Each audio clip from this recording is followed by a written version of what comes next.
Hi, Olufum Live. Okay. I think he's still connecting.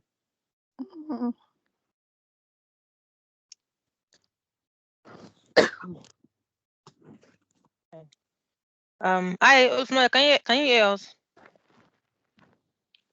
Okay, so like I was saying, we'll be having the a quiz session today, and I don't know how we want to do it because the way I planned it based on me starting my class by 10. But now that time has gone, and I would see how we can manage our time. Okay. So let me see.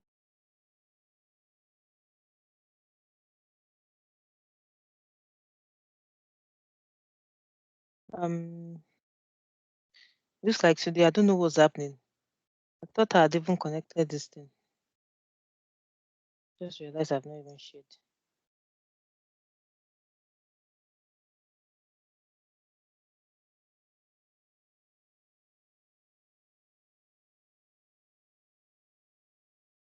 Okay.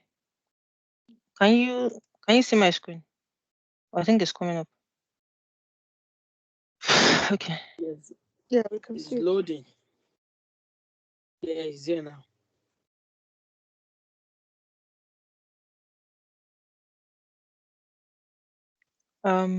Okay. All right, that's fine. So in the last class we did gross pay, and I really took my time to explain what gross pay means. So I believe we all understood that part. So today we'll be moving to, I'm not sure, did I talk about taxable pay the last class? Taxable pay. Let me see. I'm not sure. I don't think so. Okay. Nope. I'm just trying to adjust my. We only do gross pay. Okay, gross pay. Okay, all right, that's fine. Uh, So now, I'm going to move into taxable pay, and Hold on. Sorry. I think you spoke about it because that was when you were talking about 12,500. Was that the one? I think we've done that before. I can't remember. No, Let me let you. I think you just mentioned. No, it's income Okay. tax. Sorry. Yeah, Yeah, yeah. I didn't do it. I remember. I've seen that I Yeah. didn't do it. Well, It's I'll just talk about Yeah. it briefly. The main mm, calculation was in that gross pay, which we've done. gross pay. Just talk Yeah. about it briefly. Yeah. Gross pay. Yeah. So so sorry if you see me looking up at times. It's because I'm using a laptop, but I have a bigger screen that I used to, like, the full where I have the full the notes that I used to explain. Then another thing I just wanted to mention is that today, things that I'll be explaining, I mean, all the things I've been explaining all this while, they are all important, like very important, of course. But this part is kind of, I want us to listen carefully in this part so that we can Okay. understand it very well, because these parts, they are the ones that are they're the elements, they are the main elements in that makes up the payroll calculation. And if we don't get this explanation, is really going to be hard, sincerely, to understand it when I get to the calculation part. So it's really important for us to understand this and ask questions if we feel anything is not clear. Okay, so that's fine. Now I'll be moving to taxable pay. Now, so taxable pay or taxable income, it's like the portion of the gross income that's actually subject to taxation. Like, we know, we have the gross income. Not everything is subject to taxation. We have the allowance, and we have part of it that is subject to taxation. So I'll be giving examples. So taxable income is the portion of your gross income that's subject to taxation, and it's taxable income can also include other income, not just the gross income stated in your offer letter. In your offer of employment or offer letter, it can be stated that your gross income or your annual income is 20,000 or 50,000, for instance. By the time you'll be getting taxed, you know if you have other benefits, like bonus, commission, any other allowance, either both in cash or in kind, those things will also be summed up. Like I explained the other time, it will be summed up with your annual income. Your annual income with all those other benefits will be summed up to make up your gross taxable, what's it called? Your gross taxable income. Because I said that any form of benefits you are receiving will also be taxed. So so taxable pay is, so to look at taxable pay now, how will you get your taxable pay? Is your gross pay minus any tax-free elements, e.g., pension contribution, salary sacrifice agreement. Now, if you have, when it comes to pension, like I explained, pension are not being taxed. So when you have your gross income, for instance, if your gross income is 50, I won't really be using too much of Excel since I've kind of explained it in the previous class. But if if the calculation, if what I'm explaining is not clear, you can call my attention so I can use the Excel to explain better. So I will only be using the Excel if what I'm saying is not clear to you. So it's really important, please. I don't want any of us to keep quiet if you don't understand anything. Once we don't understand anything, just call my attention, please. Okay, it's really important. I would go back to explain.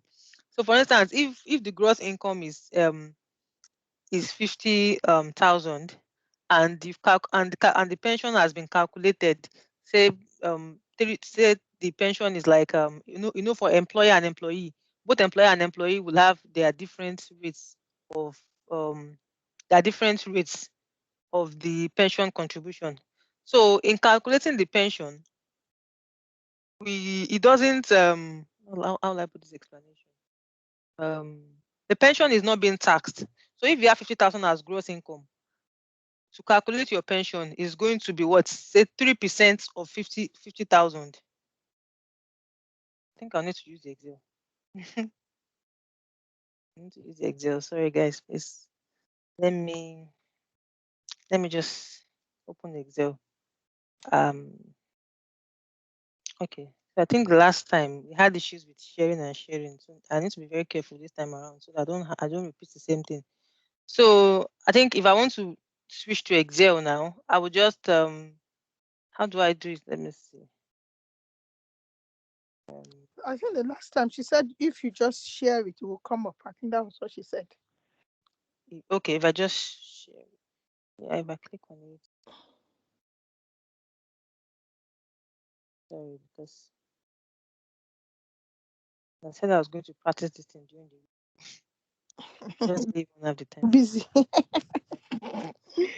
Yeah, think yeah. It's fine. It's showing. Okay, so for instance, if the gross income is if the gross pay for instance say 50, yeah. So if you want to calculate, we have both employee and employer pension. Mm-hmm. Let's say I will do it this way.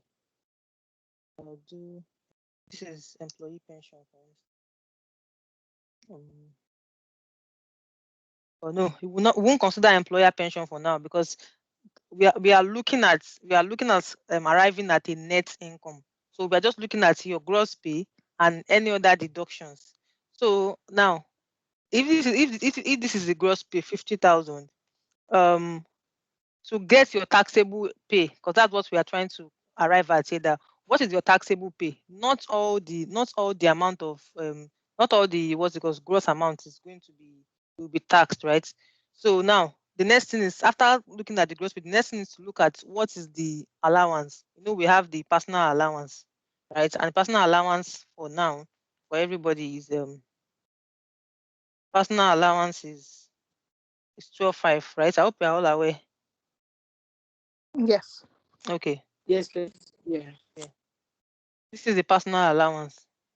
So then the next thing we need to consider is the next thing we need to consider is the what's this thing called? Okay, I wanted to look for that term, tax-free elements.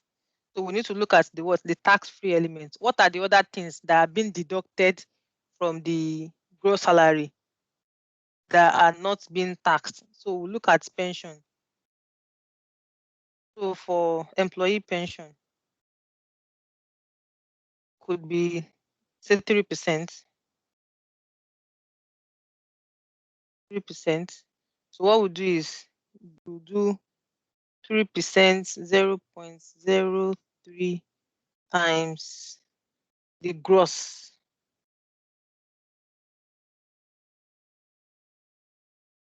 So this is the pension.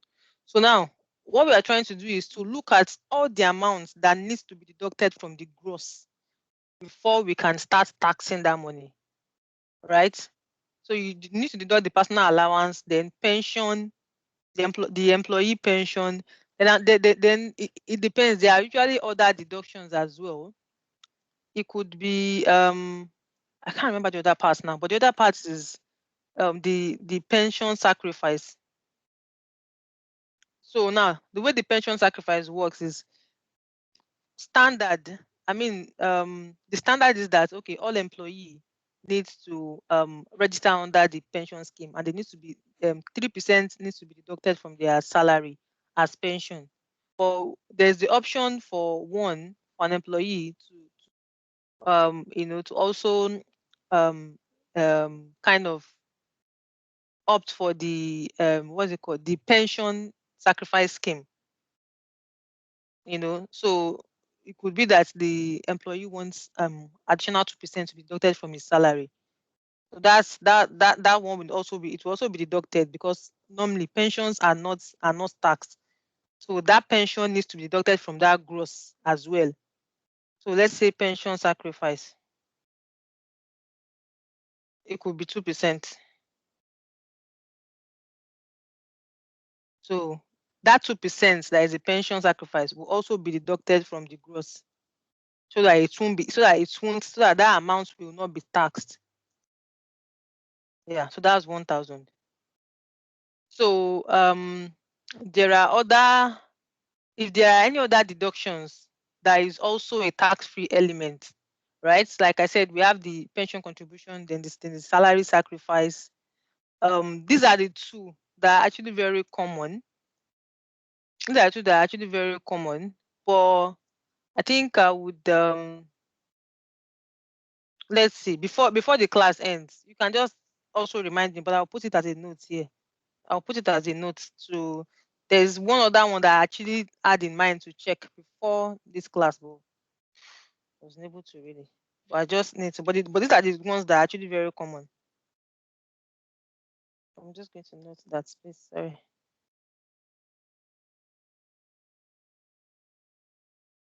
Just to have it, just to also have that knowledge.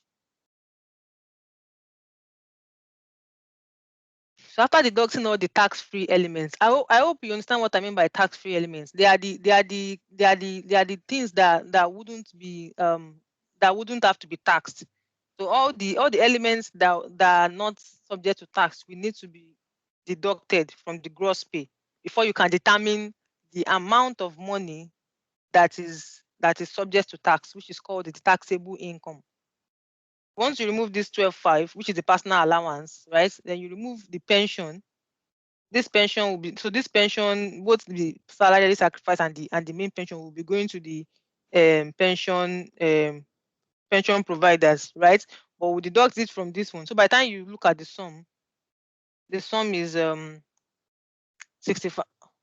Oh, sorry. Deducting. Of 50.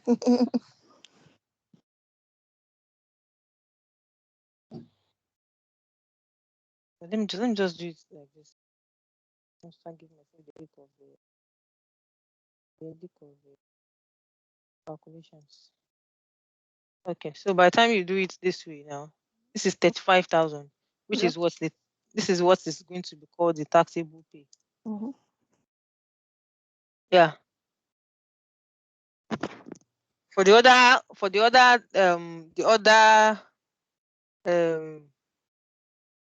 and I think there's another thing for don't worry, don't let me go into that. Let's leave that for now, so that I won't start causing confusion. Let's leave that for now. But I'll go back to that later on. So now this is how you determine the taxable pay. So this is the amount of money that will be subject to tax.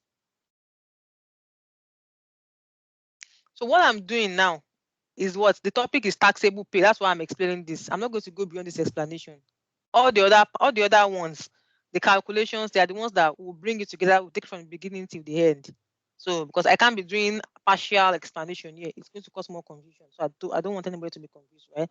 So, but what I'm trying to achieve is for you to know what taxable pay means. So I'm explaining each of all those terms that are used when it comes to those terms that are associated with what, with payroll computations, are what I'm trying to explain. So when you hear when you hear the word taxable pay, it simply means the amount, the exact amount that is subject to tax, that amount that will have to be taxed. You understand that the percentage will be applied on. Is that clear? Is that Yes. clear? Or yeah? Yeah. It is. Is that clear to everybody? Yes. Yeah, that's clear. Yeah, good. Here we come. Oh, I knew this was going to happen. Yeah, no problem. For now, this is how we'll be doing this because I really have not been able to find my. Can you still see? Can you see my PowerPoint? You can I see your PowerPoint. You can see your PowerPoint. You can see it. Yes. That's the issue. I can't. I don't know. I can't see it like up from my hand. It's presented on the screen, right?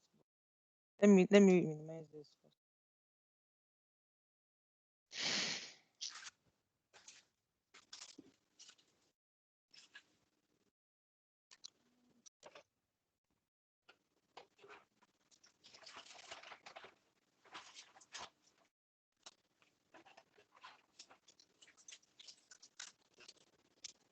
Your PowerPoint should still be there. Shouldn't have gone anywhere. Yeah, but the issue I have is on from my side. I don't even know when I want to uh, go back to see it and start moving on moving to the next slide. I can't even see it. I can't even see it. That's the issue I'm having. I really do. Okay.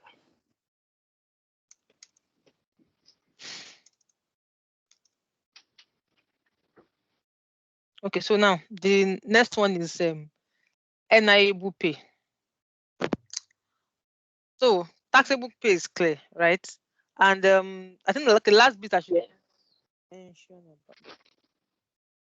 Okay, now so looking at the NIABU pay, that's the NI like natural insurance. So natural insurance pay.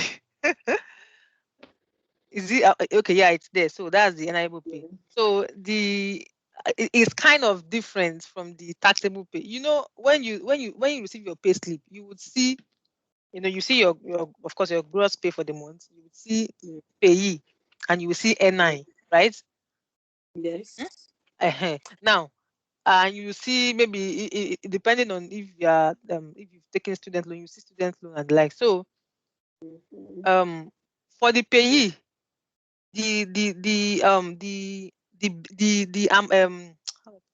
the amount of money or the base that is used for the calculation might be different from the base or the amount that is used for the calculation of the NI.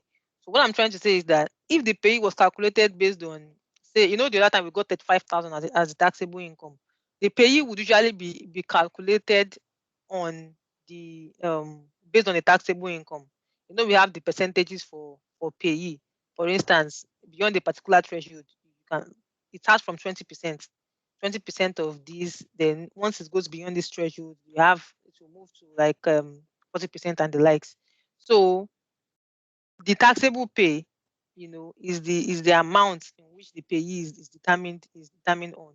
So for the NI, the NI is also has a different form of determining it. So let's look at that now. So total earnings, including everything an employee is paid. Total earnings includes everything an employee is paid in the pay period. That's so for NIable earnings, it only includes pay elements that are subject to NI. Just trying to say the difference between NIable earnings and total earnings. So when you say NIable earnings, when you hear NIable earnings, it includes the pay elements that are subject to the NI tax. You understand? But the total earnings, that one has to do with the one that are subject to the payee tax. So for instance, some earnings and benefits in kind are subjected to payee tax, why they're not subject to NI. So what I'm trying to say is that to calculate payee, right, you need to consider other earnings, like I explained. If your gross income is 50,000 in a year, and you receive there is an allowance, like a car allowance now, for instance, of 4,000, that's 54,000. Sorry, but to explain this unable, I'll need to use the Excel.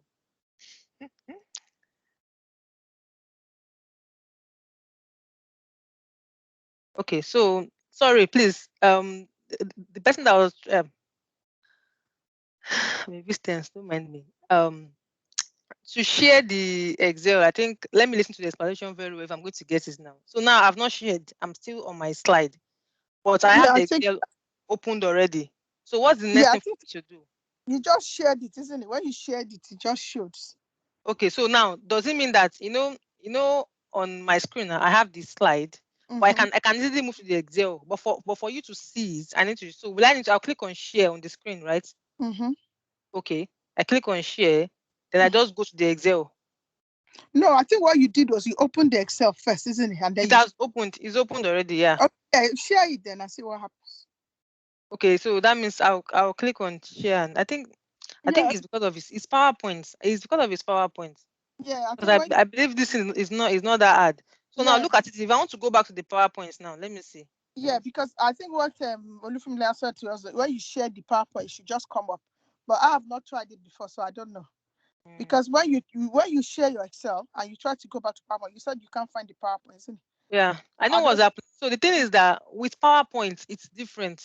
mm, If it is slides rather, it's different. If I was using a yeah, PDF document, I can easily switch. But if it with PowerPoint, I will need to go back to PowerPoint. go back to reshare it, because Yeah, I the think so. way I share PowerPoint is different from the way I share the other ones. The Mm, PowerPoint, I'll need to go through the browse option, then go to the OneDrive, and it's not that straightforward. Yeah. I think it's because of its PowerPoint. That's the challenge I'm having, yeah. But okay. that's fine, yeah. Okay. Um Now we determine the taxable pay here. So I think what I just want to explain, what I want to add there is the fact that sorry, when it comes to calculation, this is just how we need to get explanation. Okay.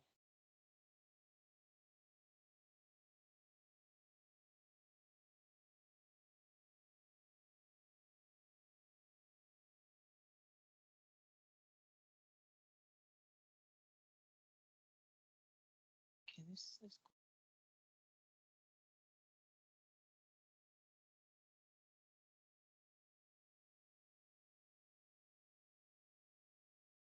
Cause of the N9. Okay, yeah, good. So this one, boom,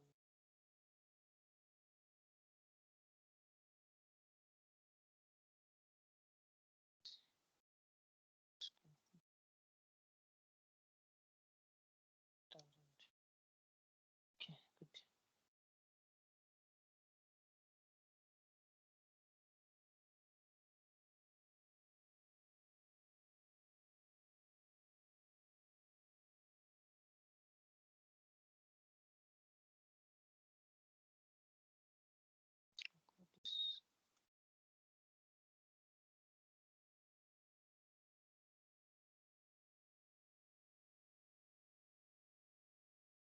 This could have something like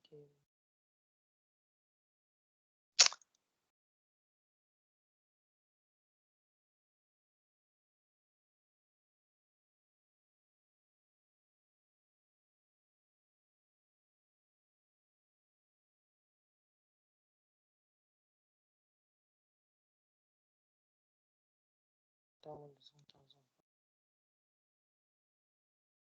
1,000. Okay, so okay, so good. So what I was trying to explain, yeah, I know that if I had explained even without the Excel, it's possible you would definitely understand, but I just want to use the Excel. So I'm trying to explain the difference between the taxable pay and the NIable pay. So for the purpose of payee, if you want to calculate the tax that will be paid as payee, what will be used is the gross pay, not the gross income. Like I said, you had everything. Is this clear? You will need to add any other thing you add, any other benefits, medical insurance, blah blah, everything. Even if you don't receive the money in cash, but it's a benefit given to you, it will be added up, right? And your gross pay, your payee will be calculated based on this amount. So the percentage for payee will be applied on this amount. Is that fine?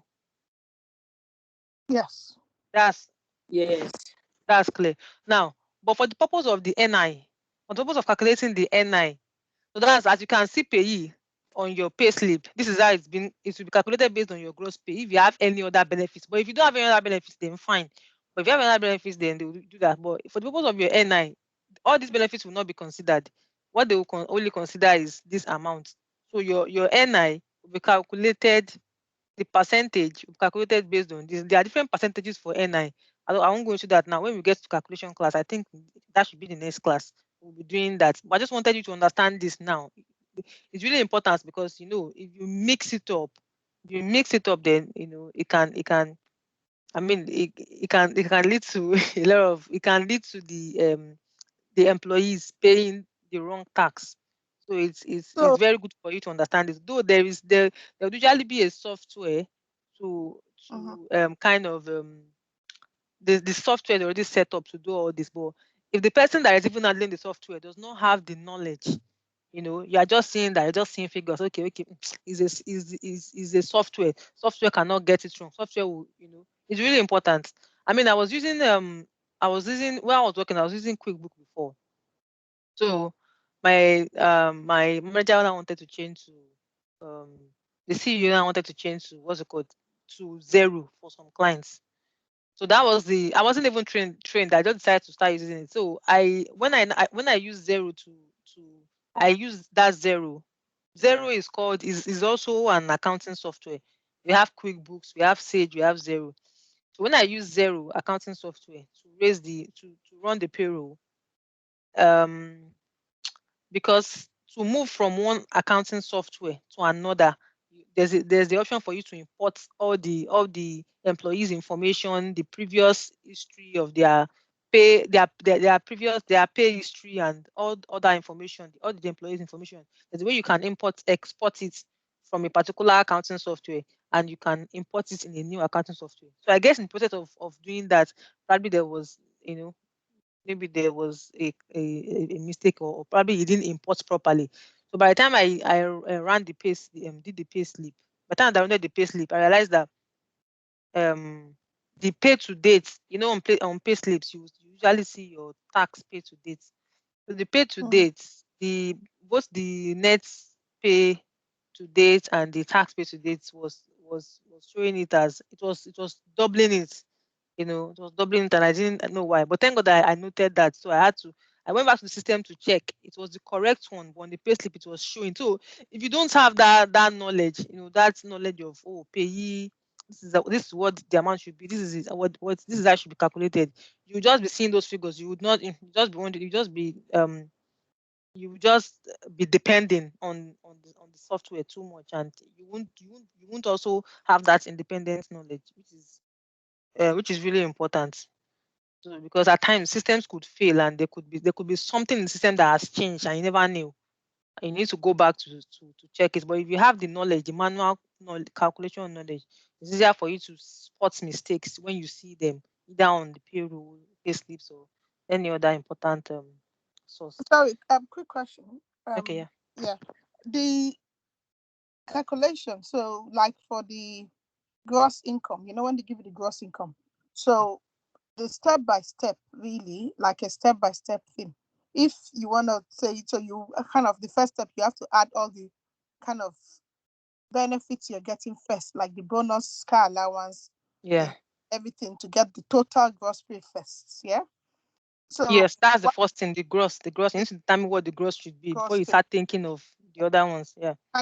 Benefit, and then before you, so with the second step kind of be, then that's when you take out the pension and the personal allowance and the bits to get the taxable pay. Yeah. Sorry, With can you say that, that again?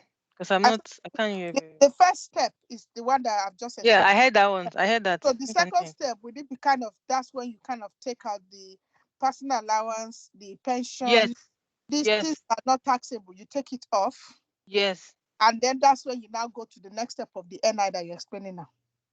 Yes. Okay, I just want to get my head around like step by step. Okay. No Okay. For the step by step, I will be giving you the step by step when we get to the calculation. It's because now we are still doing them, like explaining the terms separately. Yeah, I think So for me, I'm just trying to put it in my own head. yes, So I yeah. kind of So know how it definitely works. in that, yeah, in the next class, that's when Okay.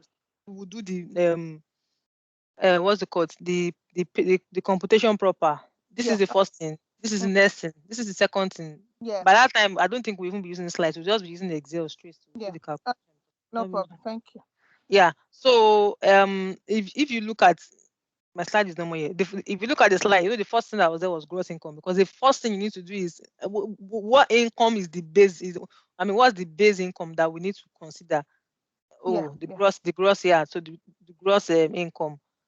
And to the gross income, this is this 50,000 now is like the annual income, annual gross income. But the gross pay, you now have to start adding the other ones. That's the first thing. After getting that, you now want to determine, okay, out of this total amount, we have 58,000, right? Out of the total amount, what part or what percentage of this 58,000 will be subject to tax? Because government will not tax the old 58,000. We need to know how much will be taxed. So that's why that's what leads us to taxable pay. And you now start deducting all the tax-free elements that you need to remove, which is the personal allowance, the pension, the employee pension, if there's any pension sacrifice, and some other deductions that I said that I'm going to also I'm going to also like put those ones together and actually get back to you. But these are the common ones, usual ones, and will be deducted. So okay, so that's that then. And okay, so I was explaining the NIable pay, right? This NIable pay is so what I was trying to explain is that for the purpose of calculating the NI tax, national insurance tax that will be paid. For the purpose of calculating that, you will just use only the gross income. You will not use this one. You understand? So don't really bother about, okay, so if you now use this one, how do you now add it up? That's not for now. When we get to that part, all the elements that have been explained separately will be brought together.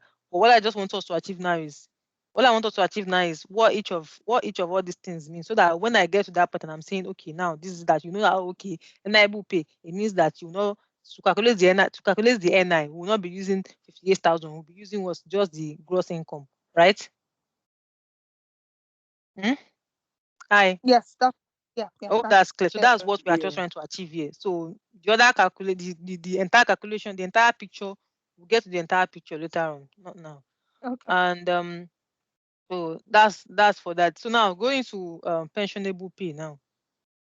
Okay, you know what? Since on my slides, I only have it mentioned. I only have it what's it called, listed. It's not explained in detail. So maybe I should not go to my slide for now, so that in case I need to use the Excel, I can easily use the Excel. Okay, is that fine? Yes. Yeah. Okay. Yes. Yeah. Thank you. Okay, so I'm done with NIable pay. Then looking at so in that situation, if I ask you that what is the NIable pay, the NIable pay is the 50,000, because it is that amount which the NI will be calculated upon. This is the amount that will be used in determining what the NI will be. But in this place, if I ask you that what's the taxable pay, the taxable pay will be 35,000. 58,000, will be this rather. 35,000. Yeah. Yeah. Then what's the next one going to be? per year. Yeah, pay bank. Let me check something.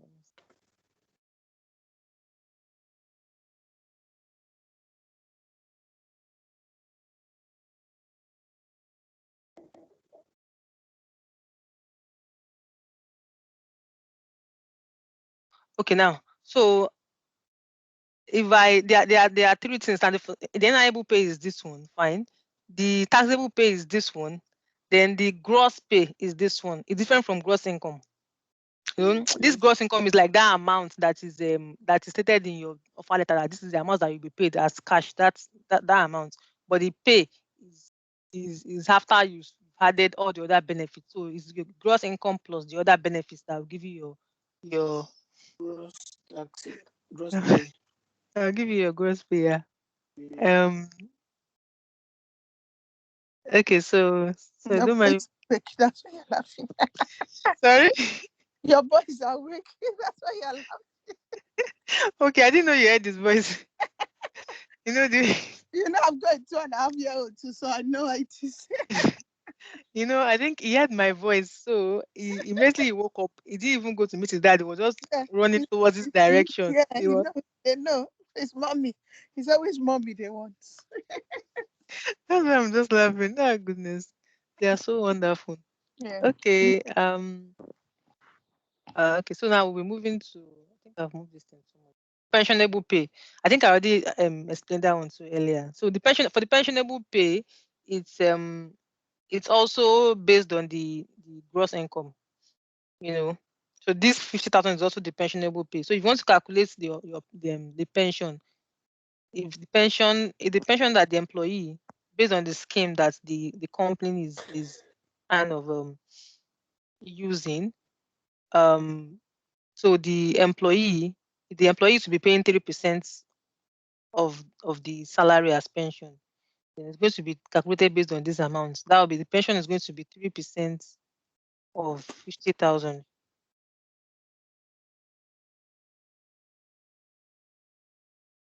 of this.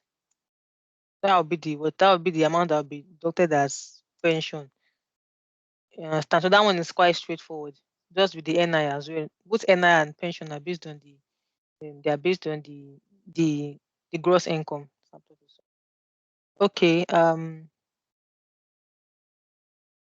So if you are earning, like I said, it's just to emphasize again, if you are earning 30,000 as income, right? And you have 20,000 as bonus. At times there are some bonuses that are not determined from the beginning of the year.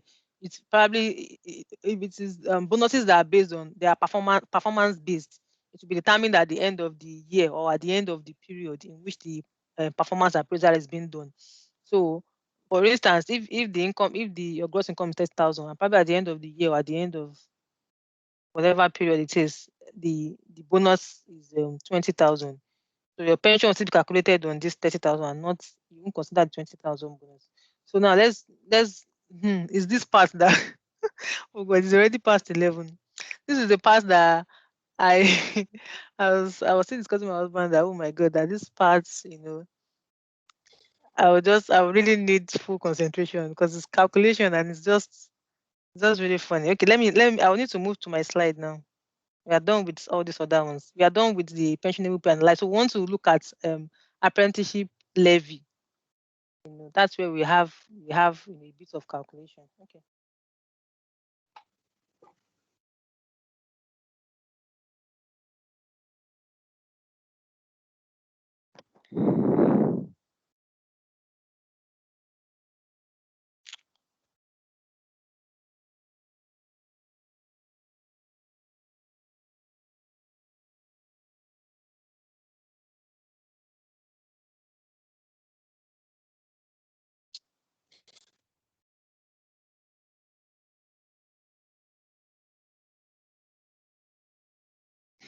Sorry guys, please, in the next before the next class, I would have um sorted out to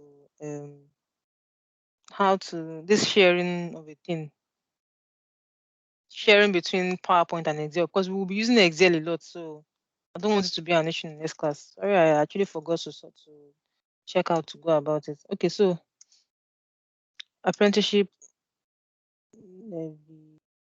Yeah. Okay. So apprenticeship levy calculation.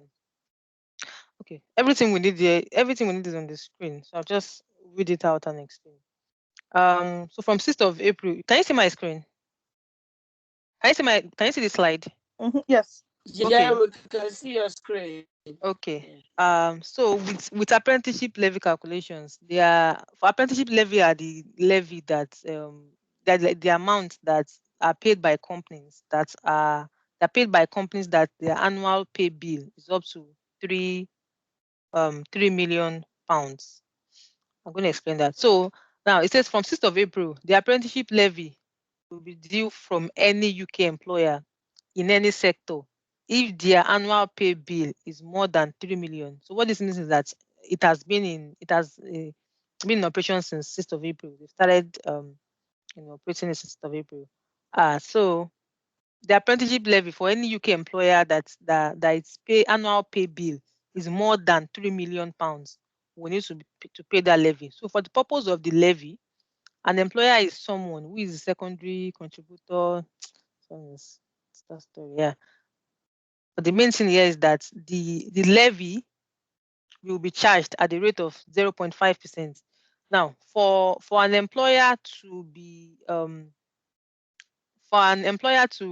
actually paying that apprenticeship levy, then it means that that employer must actually, or that company must pay up to 3 million,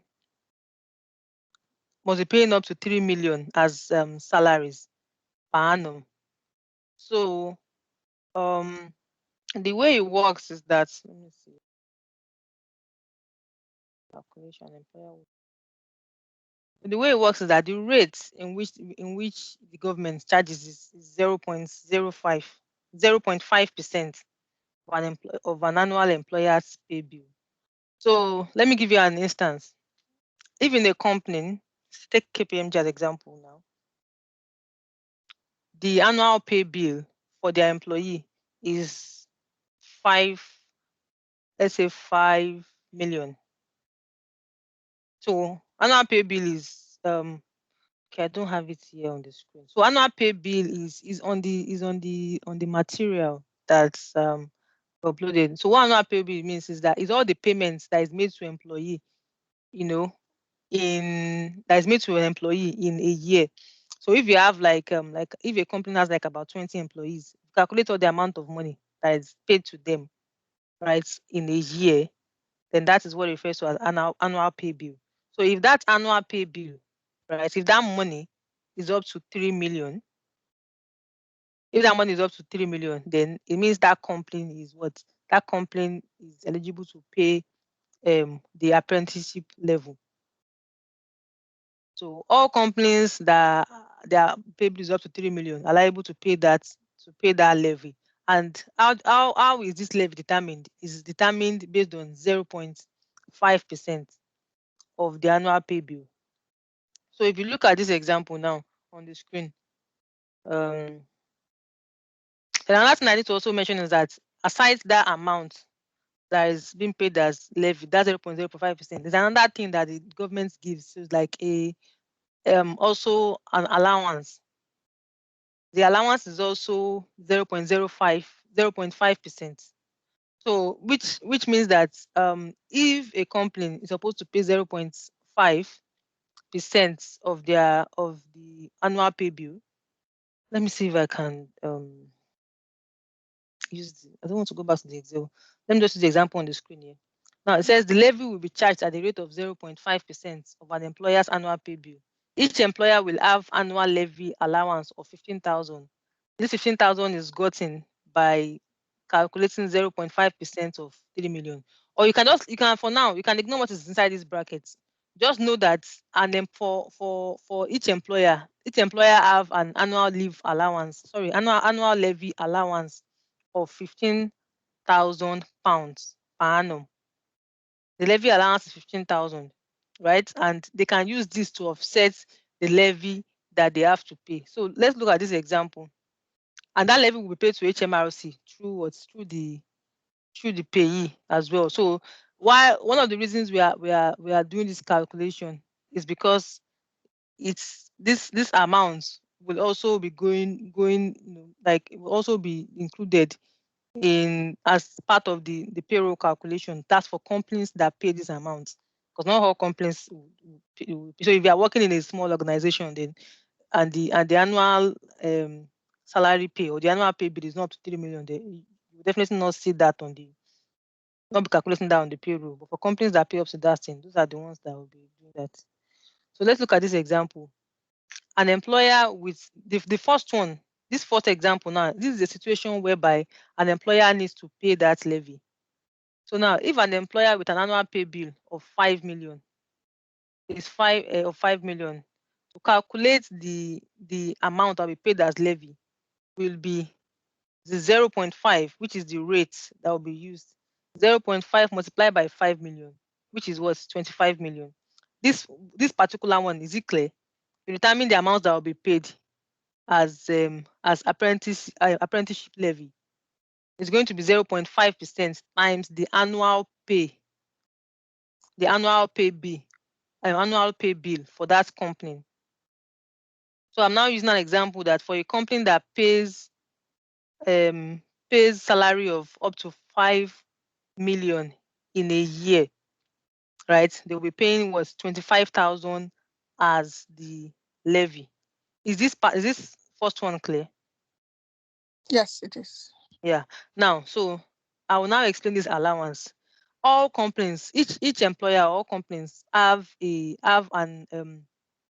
allowance of 15,000. So when they say that there's an allowance of so amount, it means that whatever you're supposed to pay, you deduct that allowance from it first, then you pay the rest. Is it the concept of allowance, is that clear? I think it's something that is kind of common. They say, oh, you are being given allowance of this, so it means that from the amount that you're supposed to pay, deduct that allowance. Then what you have as difference is what you now pay. Okay, yeah. Yeah. Well, what about Olufumlaya and Grace? Is the concept of allowance clear? So if you're supposed to Yes. pay particular, okay, yeah, that's fine. So now the levy sum now, is 0.5% of the annual pay bill.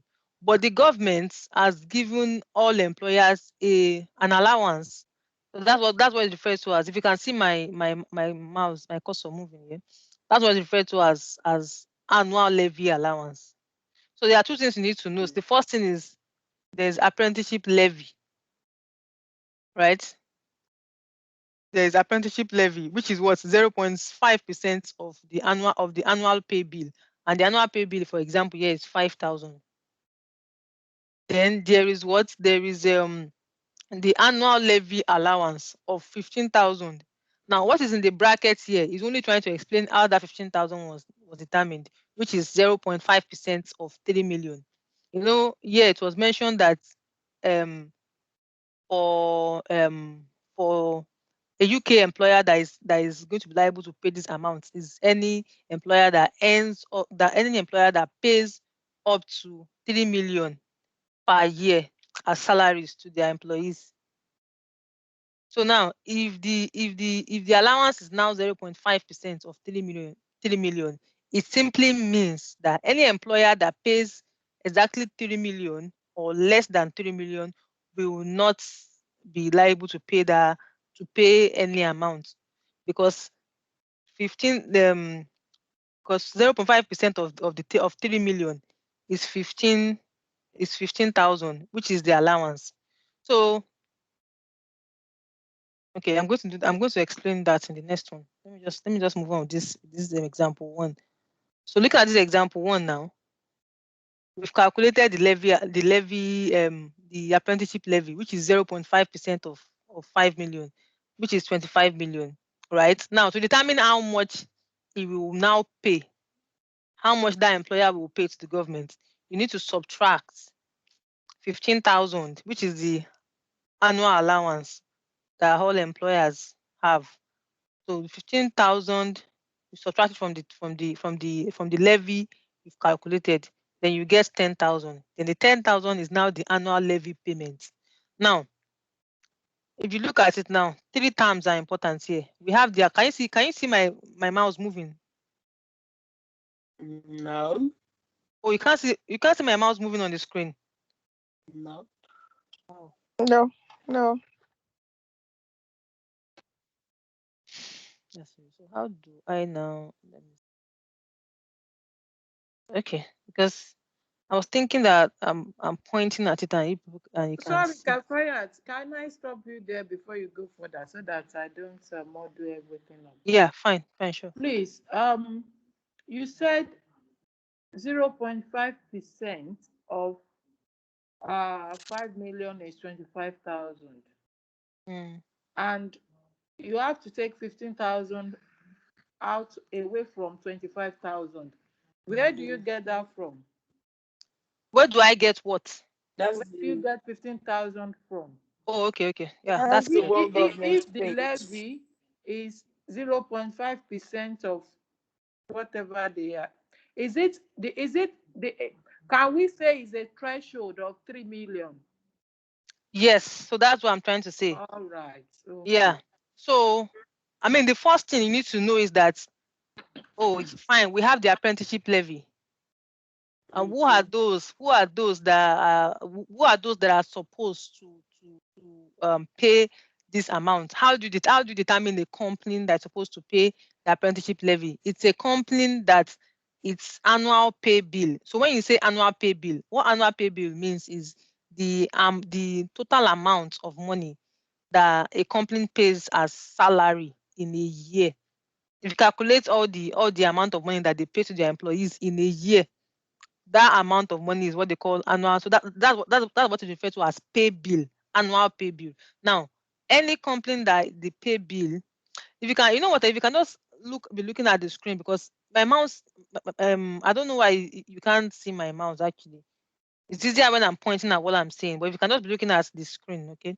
So any company that its annual pay bill is up to 3 million will need to pay an apprenticeship levy to the government, right? And they pay this amount through the payroll.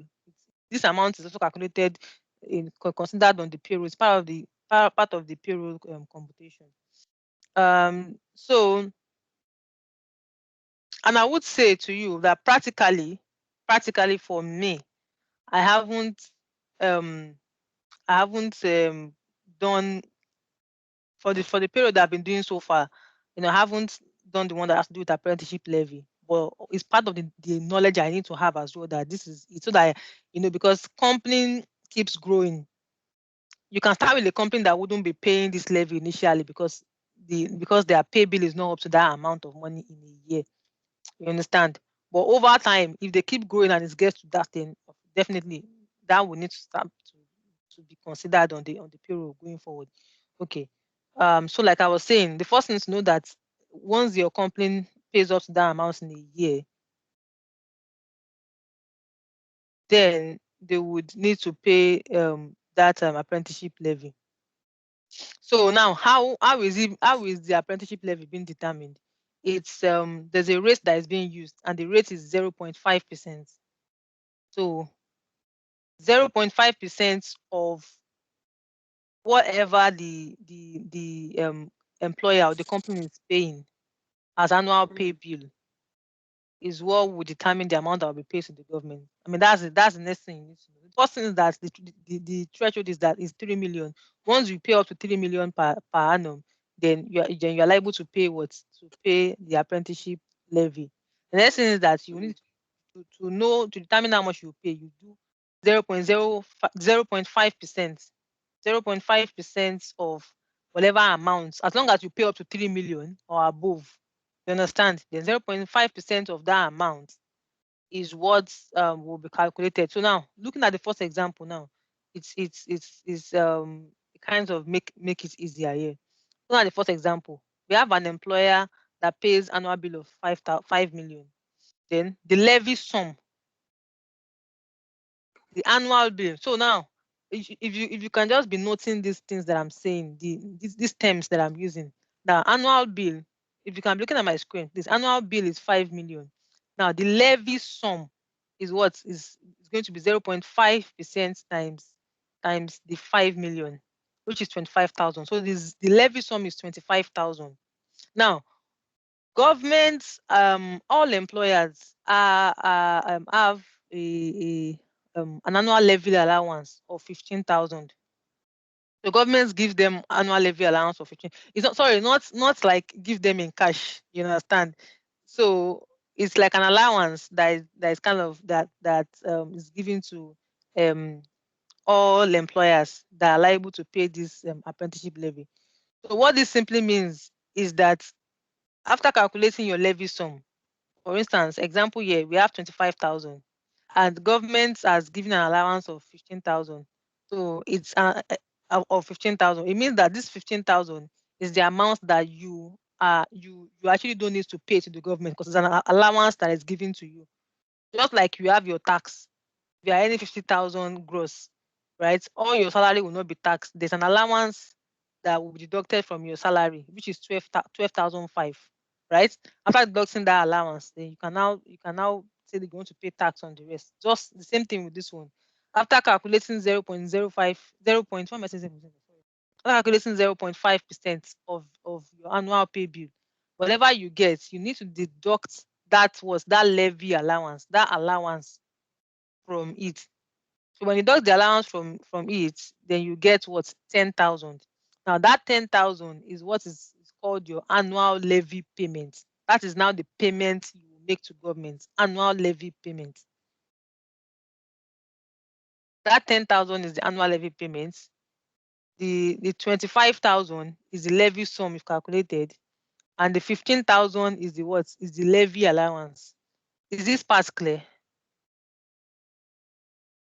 Yes. Yeah. Okay. I hope it's clear. It is, but are you explaining the last calculation, the last No. line of the calculation? Is it in example one? Oh, okay, that's fine. Thank you. No, sorry. Like the last line, is it in example one or in No, example? in example two. No, No, that's no, no, fine. no. I've not gotten to example two. I'm still in example one. Sorry Okay, that I I understand. really need to look for how I can be Yeah. doing No, no, I mean it's probably in next class. understandable. The mouse, if the maybe you can see the mouse, I No, really no, don't know no, why you it's can't fine. see. But with me, it's fine. I understand it. Thank you. Yeah. So I'm still explaining this our example one. This example one is a situation whereby an employer would need to pay the levy because he's earning sorry, his annual pay bill is up to and above 3,000, right? Yeah. So looking at the second example, but by the time you go through the material, really it's quite explanatory because I've broken everything down there. You would I believe you would understand it.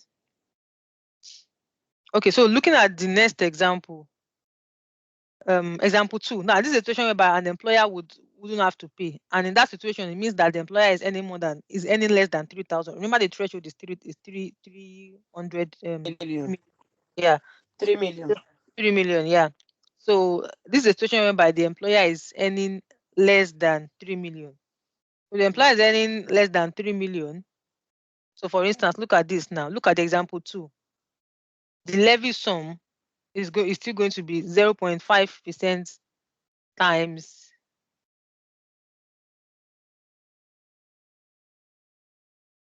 Okay. The levy sum is still going to be sorry, let me just confirm something on my screen here.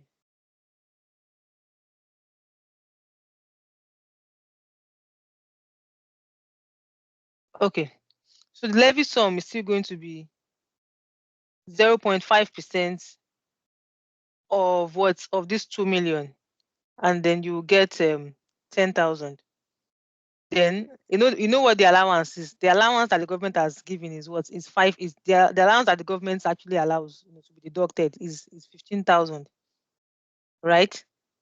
Then you will need to deduct 15,000 from 10,000. Obviously, it's already negative, so it means that you have nothing to pay as a levy. I don't know if this is clear. So either you are earning as long as you are earning less than 3 million, it's just trying to say that you don't need to pay anything. This calculation is just to tell you that of course if you are earning less than 3 million, then you don't need to pay anything. But it's not necessary to do this calculation. Just for you to know that as long as you are not earning up to 3 million, you won't be paying anything. And even for someone that is even earning exactly three, so not earning, sorry, for someone that is the annual pay bill is exactly 3 million, right? You would see that the person, the employer, wouldn't be making that payment as well. Because if you look at, if you are calculating 0.5% of 3 million, you would be getting exactly 15,000, you'll be getting exactly 15,000, and the allowance is also 15,000. So 15,000 and 15,000 is zero, because you're supposed to pay your annual levy payments for an employer. The annual levy payment is supposed to be anything above 15,000 allowance. So if the company pays annual pay bill is 3 million, right? If you look at if you calculate 0.05% of that 3 million, you'll be getting 15,000. Then the allowance is also 15,000. So it's nets off. You don't have to pay anything. But once your annual pay bill has gone above 3 million, then that's when you now start making payments.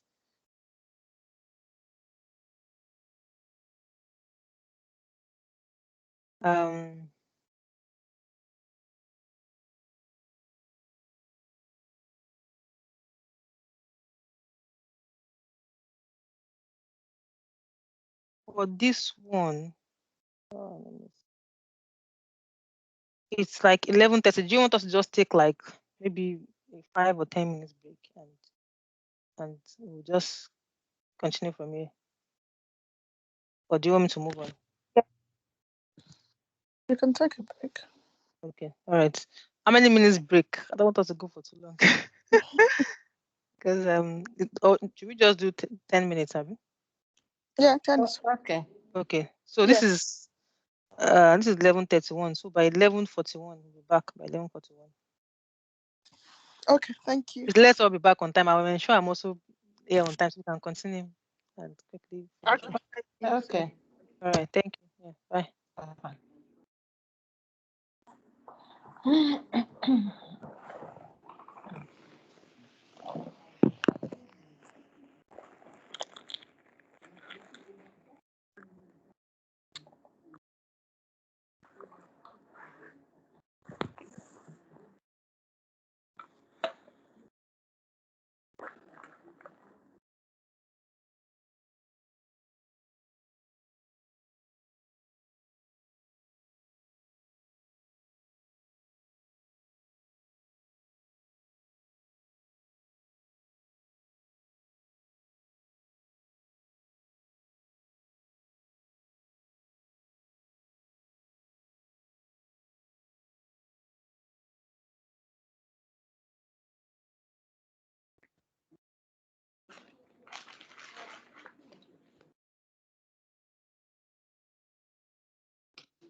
Nice to have you once again.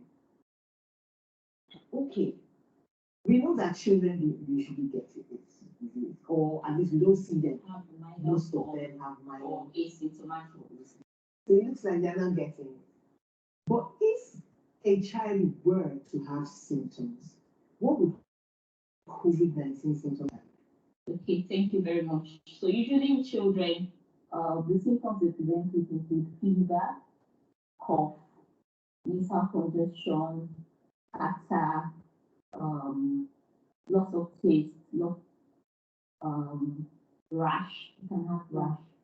You can have a loss of smell, and you can have abdominal pain, diarrhea, vomiting. Loss of smell. Okay, for a child to be able to tell you can't smell something, who are we calling a child now? From what age to what age? Because I know a 2-year-old will not tell you, mommy, I cannot smell it. They wouldn't think about that, would they? Yes, maybe from like 3 years and above, we'll be able to tell you that, oh, I can't smell this. I can't smell the perfume. So we should be able to be very aware to be thinking of such a thing, They be reported amongst them. Have you, within your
Hi. Hello. Hello. Hello. Yeah. Hi. Yeah, I think I now know the reason why I was having issues with that PowerPoint sharing. It's because laptop I'm using before my normal laptop that I use where I have the PowerPoint downloaded. It's not what I'm using. I'm using my work laptop. The other one is having issues. So I don't have the PowerPoints on this laptop. I only have it on the OneDrive on the Teams. That's where I'm sharing. That's so for now we'll doing it that way until I would I would I would sort that out later.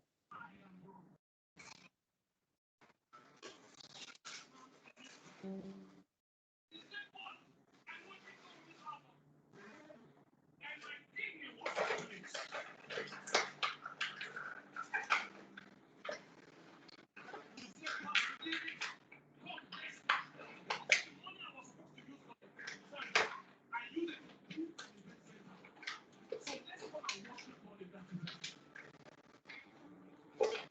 okay. I think I'll just share.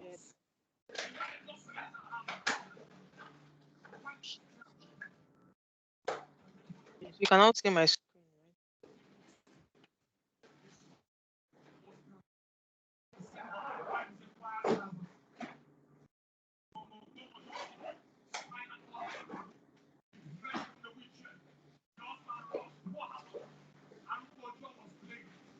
Okay. Can you all see this word?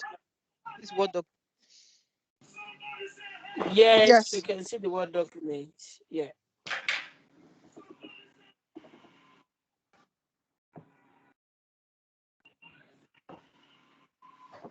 So this was the example I was.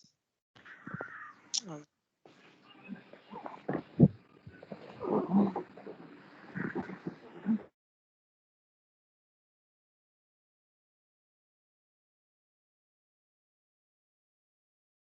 Okay, now so the exam the what I explained initially was based on the annual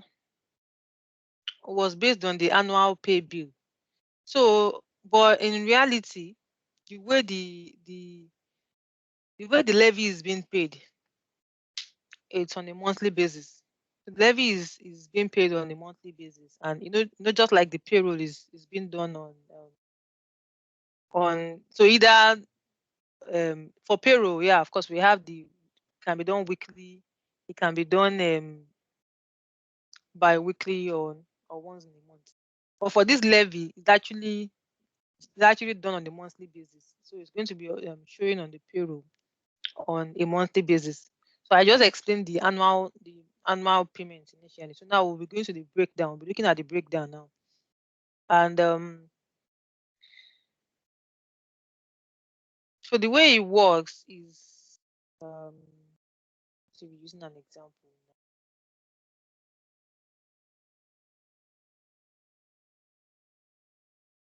Okay.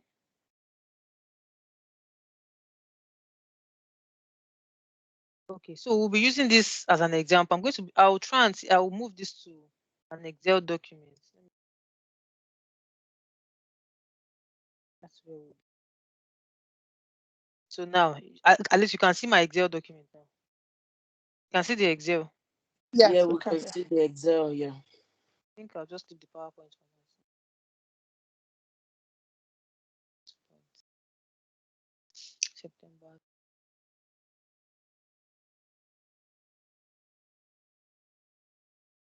I'll be switching in between the Word and the Excel.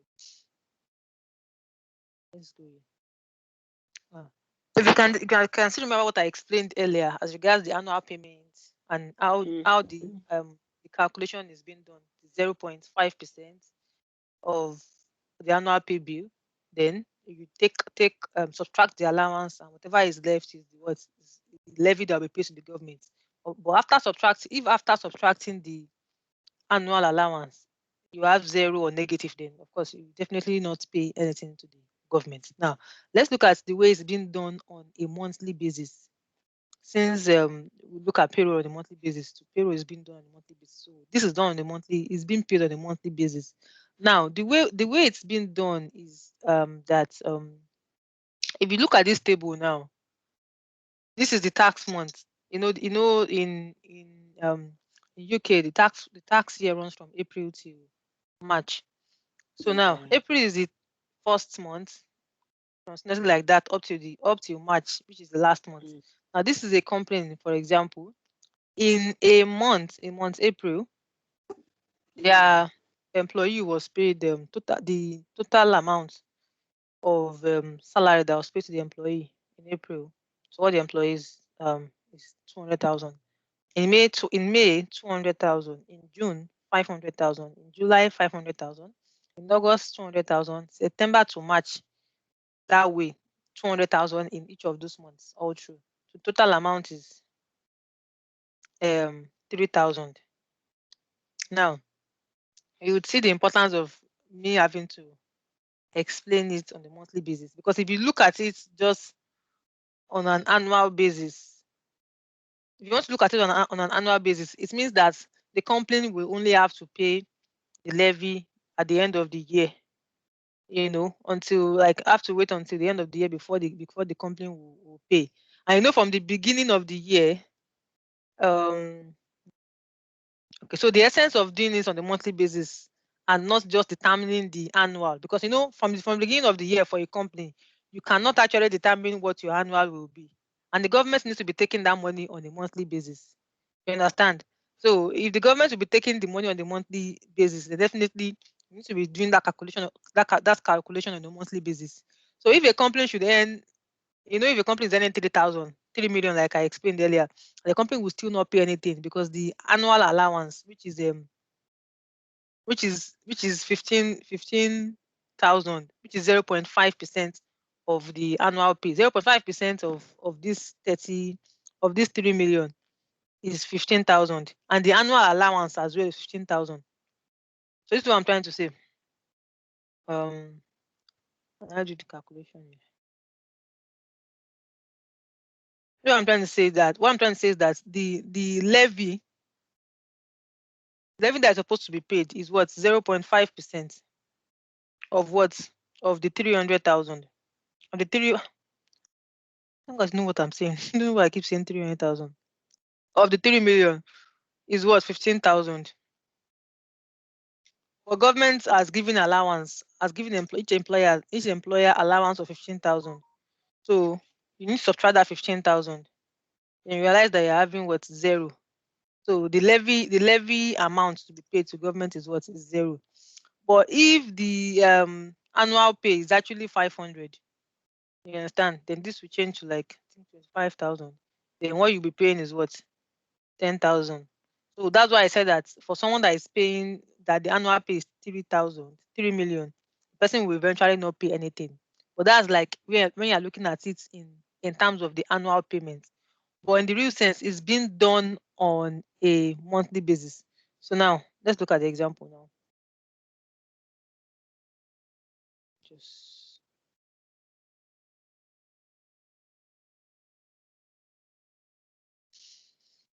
So you understood what I explained here. This is the monthly pay bill from April to March.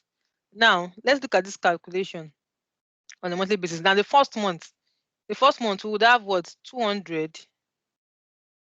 Let me be typing it. Yeah, or should we start on it? So if you look at month 1, I know it's there, but I just feel I should type it so that it's kind of clearer. If you look at month 1, we do the monthly pay bill, which is 200. The monthly pay bill is 200, right?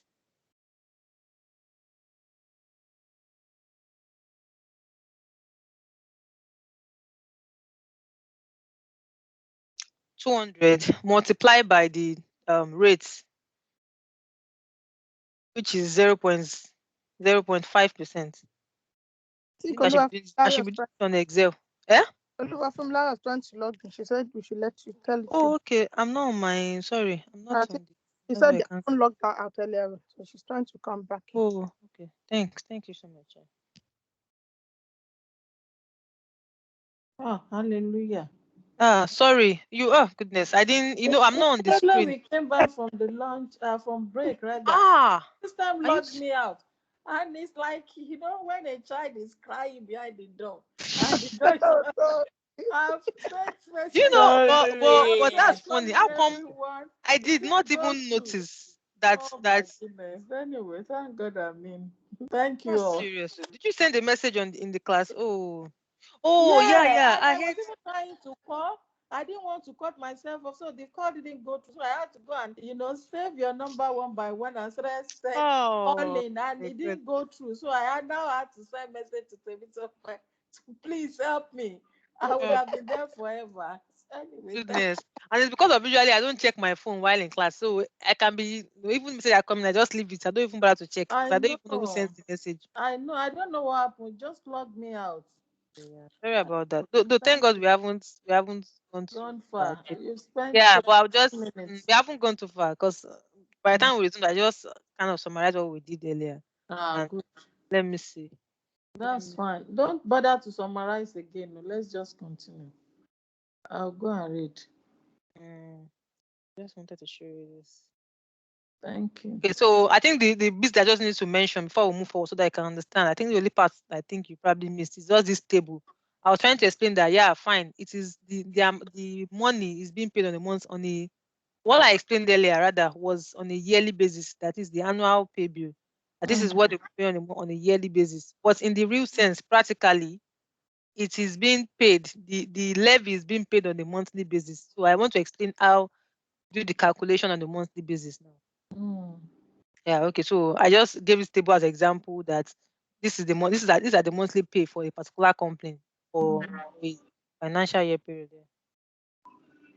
Okay, so time bit I need here is let's copy this.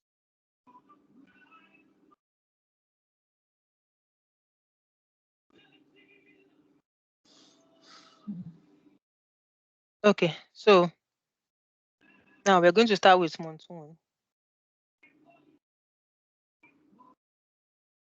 So in month one, we want to calculate the levy that will be payable in month one.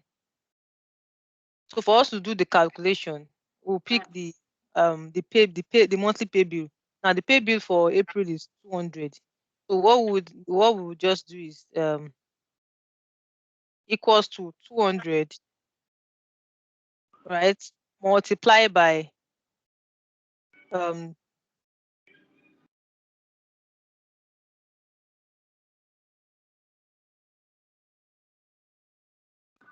let me see if this works.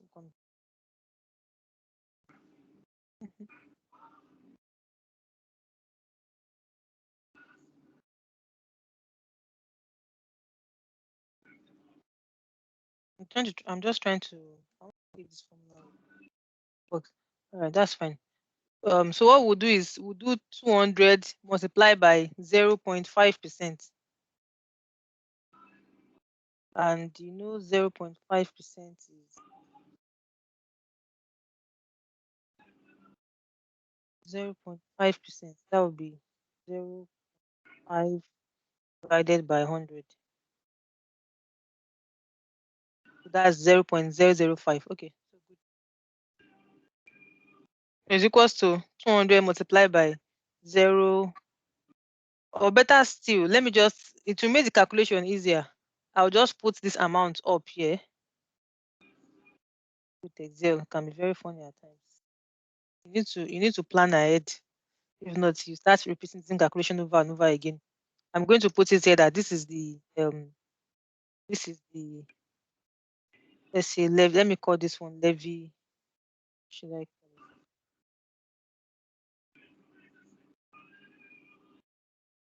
I can call this the levy allowance.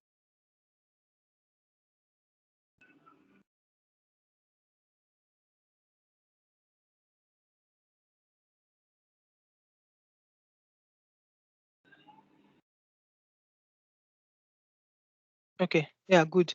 So now for month one, the monthly pay is what 200. So that will be 200 multiply by this levy rate.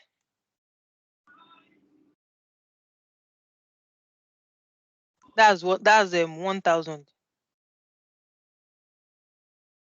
I hope what I'm doing is clear. Yeah.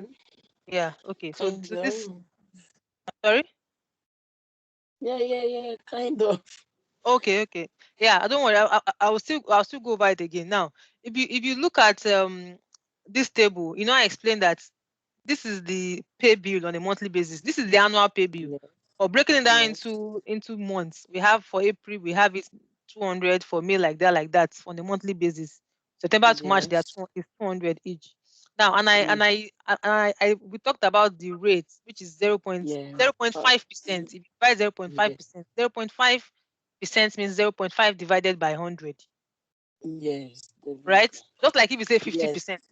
50% Yes. is 50 divided by 100, which is 0.5. Mhm. So I want to take it out of the Mhm. percentage and have it in decimal so that it's easier for me to. Okay, I can use this that way. Don't worry. I think I can use 0.5% that way so that I don't confuse everybody. This is 0.5%. Let's leave it that way. I think I should still be the same thing. Should still be the same thing. Yeah. So that's the rate. Then we have the levy allowance. Why is it not showing? Okay. Then the levy allowance that government gives to all employers, right? Which is 15,000. I explained this earlier that government gives an allowance of, and government gives an allowance of 15,000 to all employers, right?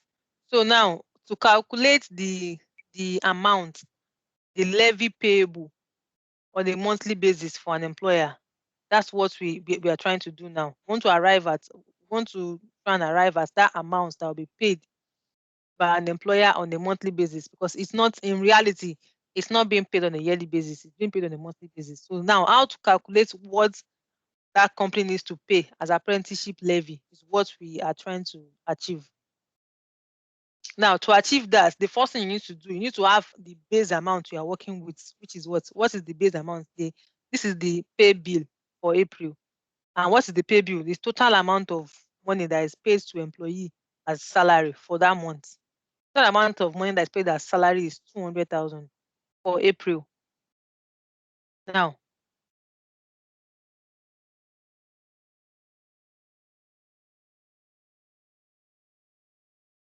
so we want to calculate how much the company needs to pay as apprenticeship levy for April. That's what we're trying to achieve. So what we will need to do is we need to pick I think maybe I should just write it out. We need to pick the monthly pay bill. Or we can say April pay bill, which is how much? Which is 200,000. The monthly pay bill is what? 200,000 here. Let me see if I can even pick. Yeah. This is the monthly pay bill for April. That's the April pay bill. Now, we now need to calculate 0.5% of this amount.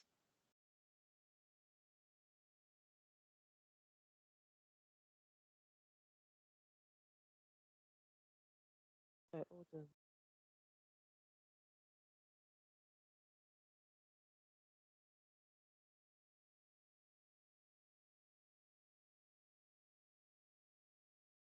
Sorry about that, miss.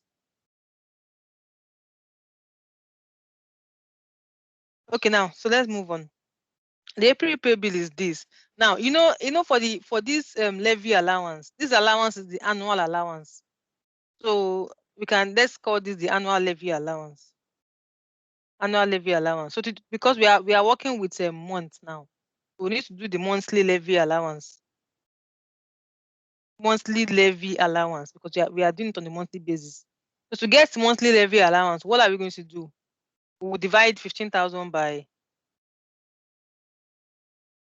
I'm just looking at the time now, and I just really doubt if you can do the quiz today. Well, let's just move on. So 15,000 divided by 12, right? Is this clear? What I've just done? Yes. Yeah. Okay.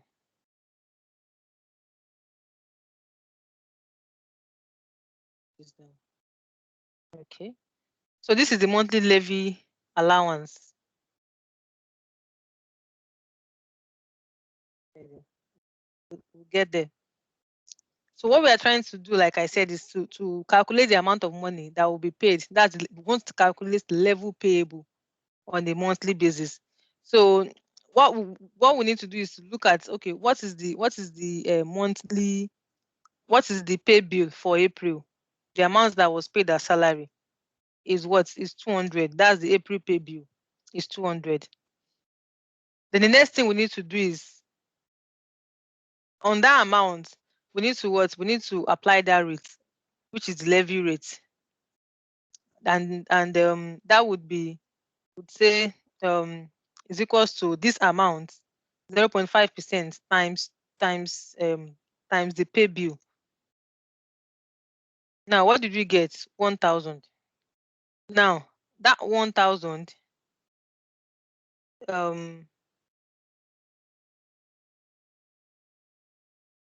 okay.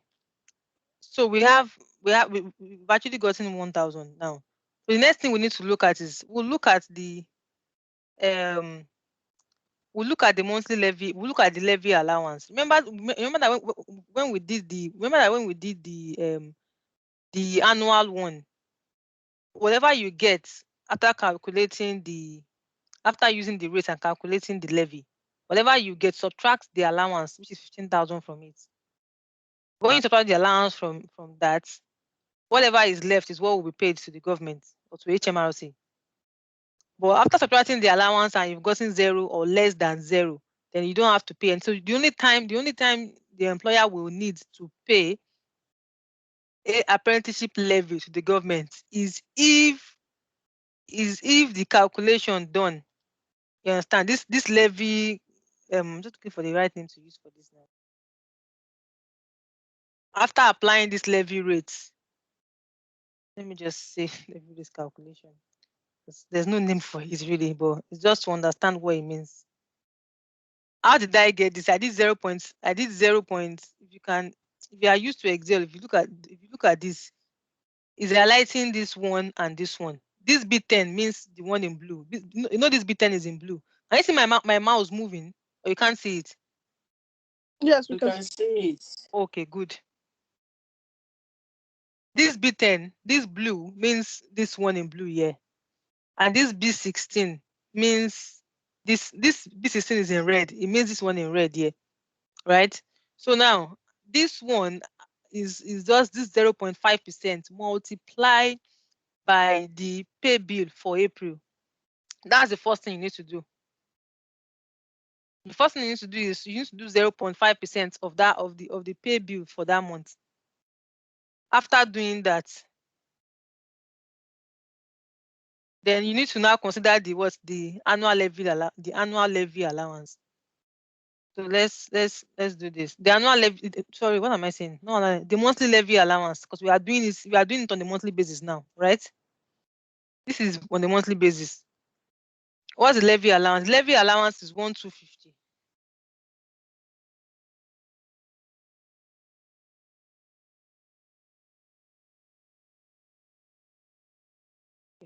Now the levy allowance is what? Is 1,250.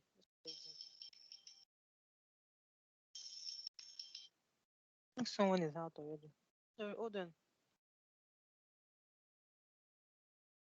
Yeah, yeah,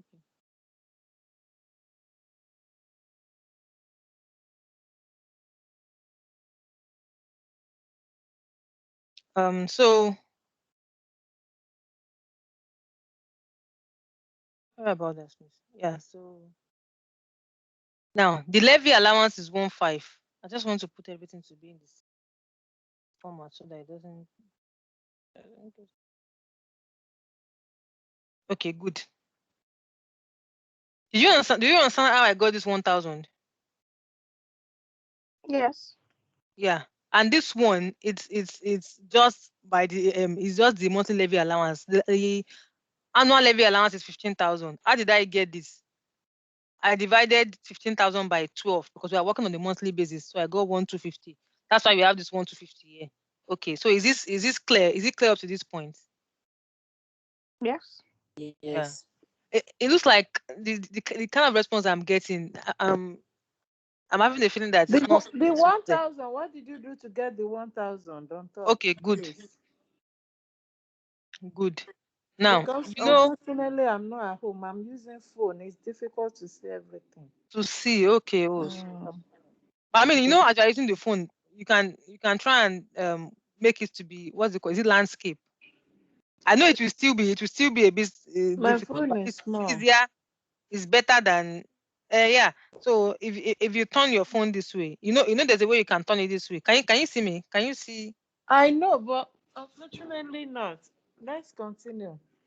No, I mean I Sorry. can tell you how to do it. If you go up, if you are, I don't know, if you just go up, if you go to the top screen of your phone, there's a place that it says portrait or auto rotate. There's a place that you can click on auto rotate. By the time you use your, like, just slide your phone down like this. If you can see, if you slide your phone down, can you see my phone? Um, sorry. Can you see my phone? Yes. Let me go back to the Teams. So that... With my other phone, I can't really, but Oh, because okay. I'm this is using the background. Okay, you can't, Abi. Okay. I was thinking if you could just slide the screen, you will see auto rotate. You click auto rotate, then you can turn your phone this let me way. see if I can. Yeah, but with this iPhone, I don't know what is wrong. It's You Android don't know. phone Okay. anyway. Okay. All right, that's fine. You don't have your laptop with you, right? Okay, you're not at No, home. I'm not at home. Oh, I'm okay. outside the city. But can you still manage to see it? Like Oh maybe yeah. If I keep moving it, I can see. okay, okay. Mm. Yeah, I think I'm just working within a small area though. Oh, okay. So now looking at today, I will explain this 1,000 again. The basis, the important thing you need to understand is that um so what the first thing you need to know is that there is this what is called apprenticeship levy, and that levy, the rate that is used to calculate that amount, that levy is 0.5%, right? Is 0.5%. So in essence, in looking at it in total, in as an annual, if I'm considering annual pay. So when I'm saying annual pay bill, I'm referring to the amount that is being paid that is being paid to all the employees on an annual basis. But for the monthly on a monthly basis, it's called what the monthly pay bill. So it is this pay bill that we need to apply that rate and the rate is what 0.5%. 0.5% on the monthly pay bill is the levy. That is the levy. But to determine the levy that is payable, the levy that will be payable to HMRC, you need to subtract the government allowance from that levy, because all employers have allowance of 15,000 per annum. So to get the allowance on the monthly basis, you need to divide this by 15,000 by 12. So the monthly levy allowance is 1,250. Right? Because we are working on the monthly basis now, so we need to be using the monthly levy allowance. So the monthly levy allowance is 1,250. But remember, the levy rate is 0.5. So just note that the levy rate is 0.5%. 0.5%. So now, that's what we're about to do now, the calculation. The April pay bill, we're starting with the first month, which is April. The April pay bill is 200,000. After they've paid the employee for the month. So this is the total amount we've paid our employee for the month, 200,000. Oh, now, so let's determine how much we need to pay to HMRC as the apprenticeship levy, right? That's what we're about to do. So the rate that we use is what 0.5%. So here, what I have just done, I'm going to remove all this now. All I've just done here is to do equals to, I already have the rate up here. This, which is the rate, multiplied by the pay bill. That is how I got the 1,000. I know you've only asked me a simple question on how you got this 1,000, but I decided to start all over again because I just want you to have that general understanding, not just about, oh, okay, understanding that I got this 1,000. Once you know the basis, it's easier. That's how I'm breaking it down. That this is the levy, this is the rate that is being used, and that 200,000 is the look, from this table. That 200,000 is the what is the monthly pay bill, or let me say the monthly salary. I don't want to say. Well, you know why I'm using those words? I'm using those words because those are the terms. Those are the terms that are being used. Because you know when it comes to working in the professional world, in the professional world, yeah, exactly. You need to be using those terms. You understand? Oh, taxable pay, NIable pay, this is that, because it's your role. But when you as a payroll administrator, you now want to speak to someone else, probably maybe that doesn't really have an understanding of that, of all those terms. You can now start coming to the person's level by using the layman language. You understand? But when you are like within your department and you are communicating, or you want to communicate with HMRC, or this is because even when you go to HMRC's website, these are the things you'll be seeing. You won't be seeing salary, you won't be seeing, you understand? So that's why I'm also using those terms. So it is called annual pay bill, then monthly pay bill, levy allowance, like that. So I hope this 1,000 is clear. I've only just used the rate, the levy rate. This is the general rate that is being used. I didn't determine it. It's the general rate that is being used, 0.5%. 0.5% of the monthly pay bill is that that's how I got this 1,000 For the April. for April. Yes, that's what I said, for April pay bill. Now, after getting this 1,000, it is not just this 1,000 that will be paid to the government. Government has allowed an allowance, has given an allowance of what? Of 1,250. The allowance is, the allowance in a year is actually, the annual levy allowance is actually 15,000. But when you divide it into 12, then for the monthly allowance, that's how we got 1,250. Yeah. Yeah. Thank So you. now we are working on the monthly basis now. That's why I've said, okay, now, yeah, let's come. Monthly levy allowance is what? Is 1,250. 1,250. Yes, 1,250. So I said first thing is calculate the what? Do the levy rate calculation on this 200,000. Now we've gotten this 1,000. So what Yeah. I call this? So let me call this levy. This is the levy, because 0.5% of your annual or month of your monthly pay bill is the levy. That's the levy, right? But we now have the levy. There is now the levy payable. So you need to note that for you to say that what is the levy? The levy is just 0.5% of your monthly pay bill, of your pay bill. But to get the levy that is payable to the government, you need to deduct the allowance that government has given you. Government has given the employer 1,250 allowance. We have 1,250 allowance. So to get the level payable to the HMRC now, we need to do the levy, right? That's the levy amount. Excuse me, minus the levy allowance. Yeah. Gonna be serious. So can you see we have negative? So definitely means that There's no pay. there's no pay. Yeah, so you're not paying anything to the government.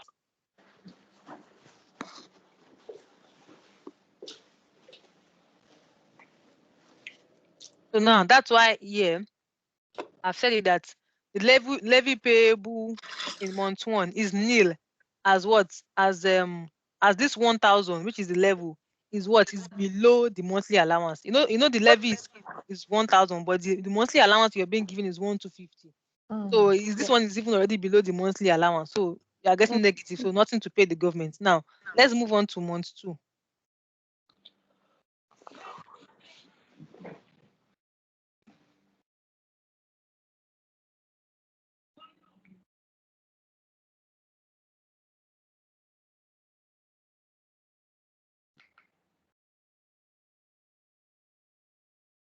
Okay.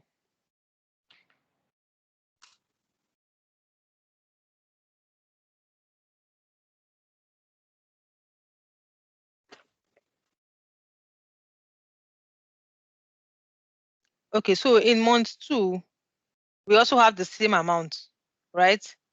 We'll put it there as well. It's still 200,000, right? Yeah, So that will be equals to 1 for May. Then the levy will be equals to what? So what am I going to use to do the calculation for the levy? that's 5% of 200,000. Okay, good. So that's what this is levy rate 0.5% Yes, multiplied by zero this point the five the, the, percent the May by two May hundred pay bill. thousand. Yeah. May pay bill. That's what's 200,000. So it's still 1,000. Now what's the monthly levy allowance? That one is fixed all Fixed. through. Mm-hmm. Yeah, all true. Okay, but okay. I think we need to do something now. Okay, let's just do this first. Then we'll still get the same thing, Same right? thing. Mhm. Okay. But there's something yeah, I just needed this part to explain the calculation. So I'll go back to the word now. Because if I just use this word straight, it's going to be a bit confusing. I have a table that I'll use to explain, but let me first of all explain it the way I have it here. It might be easier. So now let's now go back to month one. This should be straightforward now since I've used the Excel to explain. Yeah. This 200,000 is a monthly pay bill. This 0.5% is the rate, right? And this 1,000 is the what? Is the levy. Now, Is the levy. yeah, now. So the way it's being done is that it's being done on a cumulative, like they do it in a cumulative way. Right. And I'll explain what I mean by that now. And now, so here for now, just ignore this cumulative word, this word that is written here. Just look at levy allowance. So the levy allowance is what 1 to 50. You know how we got this 1 to 50? 15,000 divided by 12. Yeah. Yeah. So the levy allowance for this month is 1 to 50, and every month is always 1 to 50. Yeah. So the level payable in month one is nil, right? Because the 1,000 levy that we got is less than the cumulative allowance. Yeah. Now, if you look at month two now, the amount, the payable for month two is also 200. So this is where I'm trying to explain. This is what I'm trying to explain about cumulative. It's been done on a cumulative basis. Now, we'll pick the pay bill for month one, which is 200, then plus month two. We'll add the two. We'll do it in a cumulative way. Let me go to the table first because I don't want to use that one to confuse. Don't worry. Let me use the table. I think the table is going to be easier. Okay, now this is the tax month. This is the pay bill on a monthly basis, right? Can you see? Can you see that? Yeah. And Yes. this is Yeah. the cumulative pay bill, Mm-hmm. right? Then for the month Levy one, by if you 5%. look at this first row, I don't want to explain again. I want us to look at it and see if you understand it because it's what I've explained before, but this is just in form of a table. Look at Yes. the first row. Yeah. Very clear. Each of the columns. Do you understand what they actually mean? Yeah. Yes. Yes. Yeah. Okay, the pay bill is this The times Five this levy. percent and this, and and that's the what is normal called the levy allowance. sum. So that's what 15,000 is by called the 12. levy sum. This is the levy Mm-hmm. allowance. Then the levy, Mm-hmm. I would say this is the levy payable. Zero. Payable is Very what good. is zero. Yeah. Zero. Mm-hmm. Yeah. That's fine. Yeah, just one second.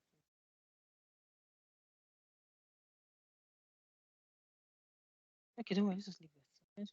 That's fine. Sorry, Okay. oh. Yeah, go ahead, yeah. Please. Pay bill and cumulative pay bill. What's the difference? Okay, yeah. So that's what I actually wanted to explain. That the way it's been done, it's the calculation is being done on a cumulative basis. So that's what I'm going to explain now. Don't worry. Yeah. Okay. The difference between it is that this for the month one, Mm. we have this pay bill is just the amount on the monthly basis. The cumulative is the month one plus the month two plus the month three plus the month four. Now, cumulative pay bill for the first time is what is 200. Cumulative pay bill in the second month means All that right. add Oh, one and two. month one and Two. month two, Mm. you get Mm. 400, right? So now month For the first one, it's just 1 month we've had so far, so it's still going to be 200 under cumulative. Then for the second month, right, we have 200 again. So it means that in the next month, in the month 2, the cumulative will be 200 plus 200. Can you see this cursor moving? Yeah. Yeah. Okay, 200 plus 200 will give us 400. Now, if you go to the third month now, you add 200 plus 200 plus 500 will give you 900, right? Now, in the situation Yes. whereby you have a lot now, for instance, up to this point now, up to 200, up to month 6, to get your cumulative, you need to add, you start adding one, two, so you don't need to start doing that. Since you already have the cumulative up to this point, what you just need to do is add the cumulative in month 5 plus the pay bill in the next month. So 16 plus 1 plus 200,000 will give you 18. Same thing, to get the cumulative in month 7, you don't start adding from the beginning. Just pick the cumulative in month 6, which is what 1 8. and add this to the pay in month 7, which is what 2 million. no, the pay. Okay, Oh, sorry, can't say it. Yeah, we can say it. Pay bill. The pay bill is 200. Then you Yeah, get it. that So what I'm means trying to say is that for you to be getting the cumulative, right? This to a very large extent, we've got systems doing all this. But like I said, these things are very important, because by the time you doing the what's it called, the endpoint assessments, these things will be done manually. Fine, they might actually bring a system for you to use, but they will definitely test all these things like manually. It's not like they just say, okay, you will use the system only. These things will be tested manually, because this is the foundation. This is the basis of this is the foundation. This thing knowledge.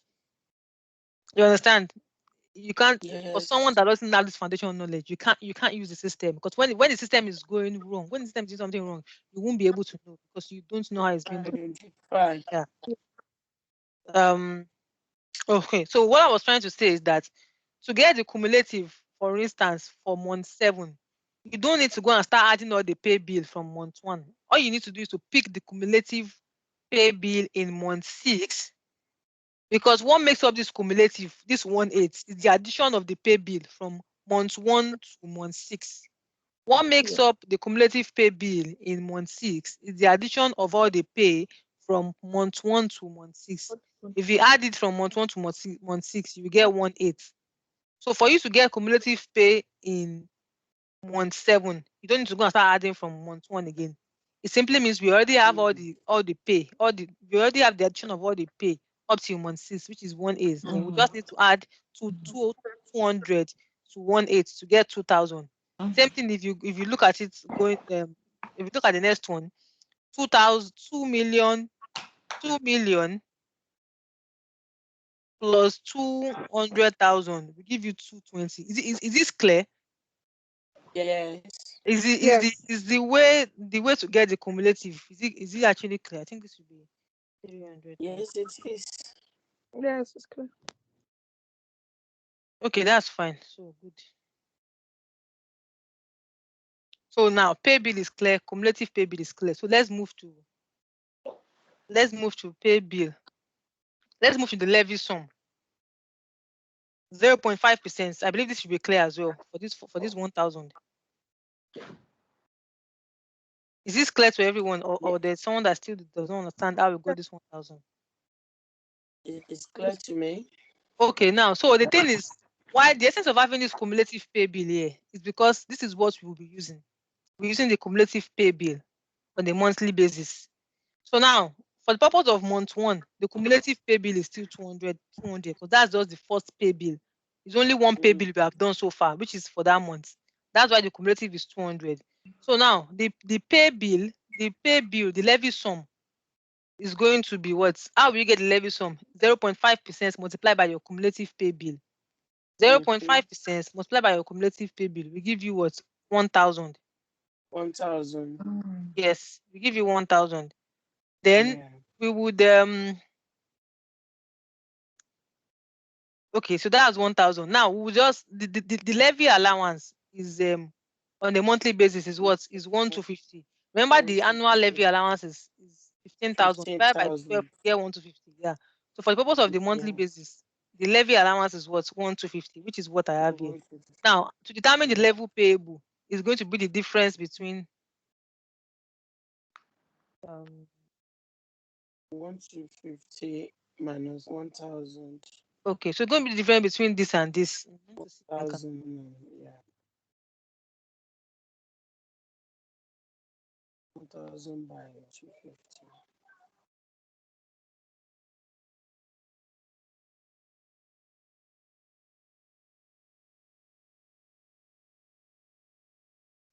Okay.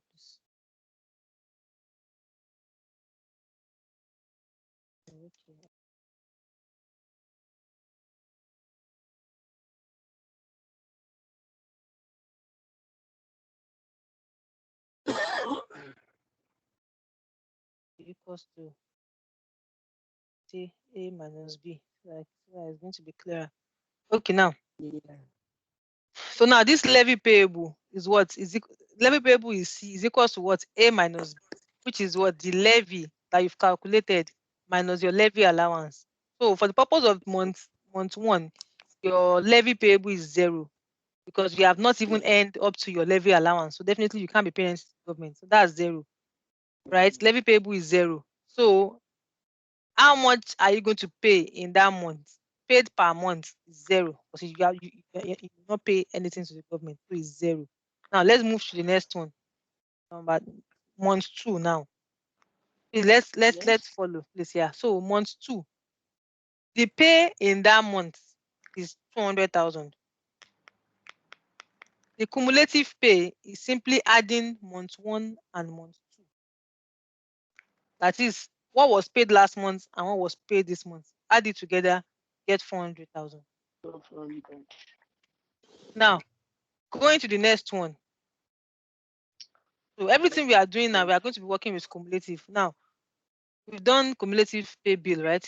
Now, going to the next one, you would do, this part is I'm sure I'll not even use Excel now.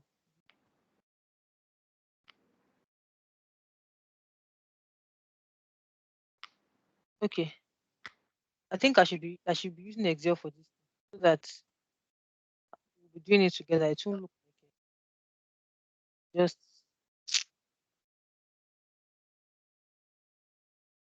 don't worry. No matter the amount of time we are taking, what's it in the end?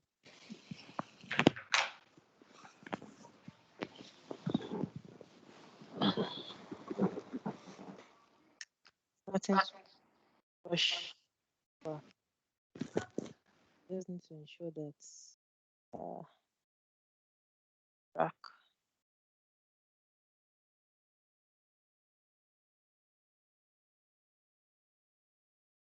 Or let me see if I can move the table. Let me see if it's possible to move the table. Sure, let me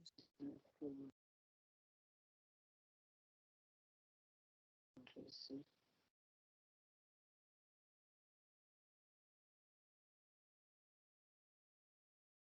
Perfect, yeah. Okay. Just leave that one. Okay, good. Let's me the stress.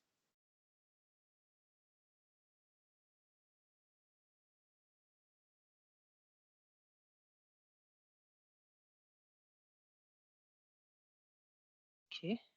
Let me remove all this so that do it again.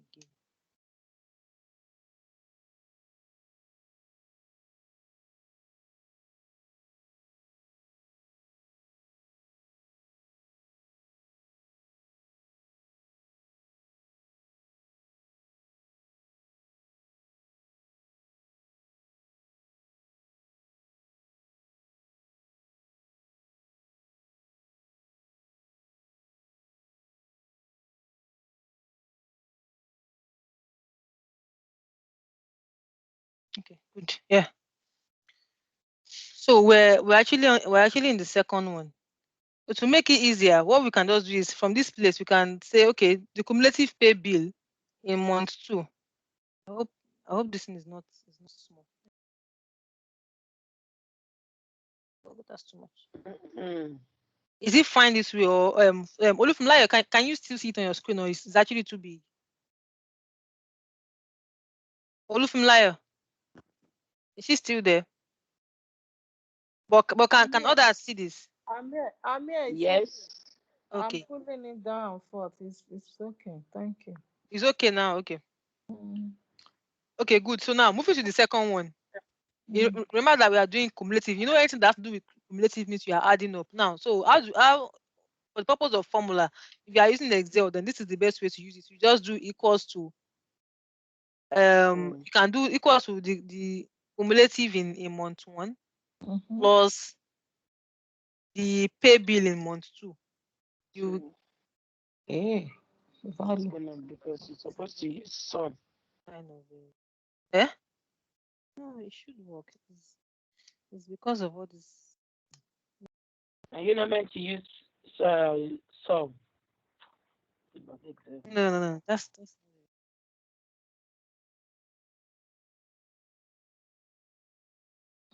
issue. What did you do?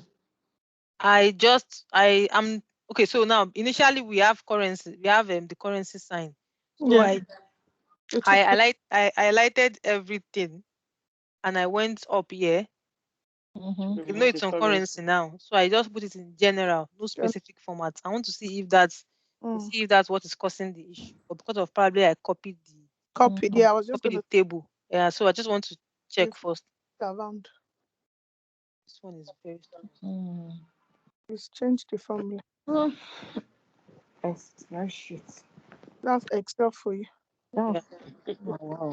Always play up. When anything changes, doesn't like change. Mm.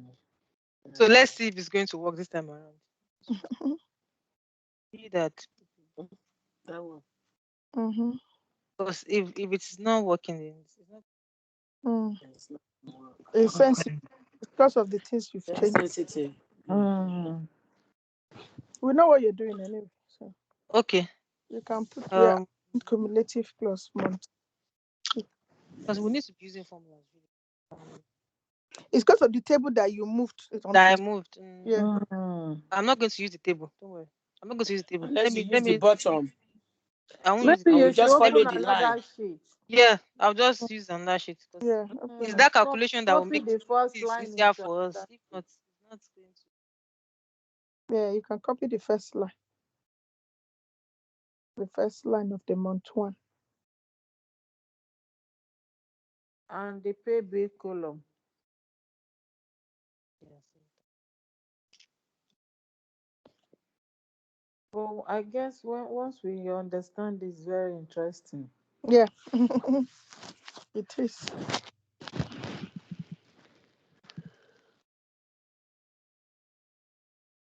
No, it won't. Just do your copying.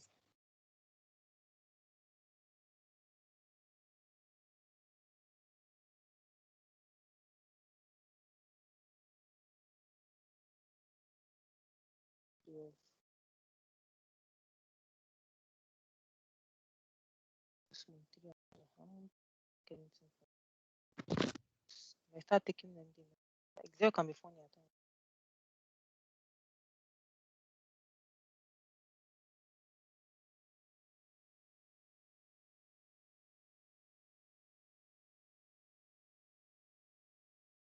Laptop type.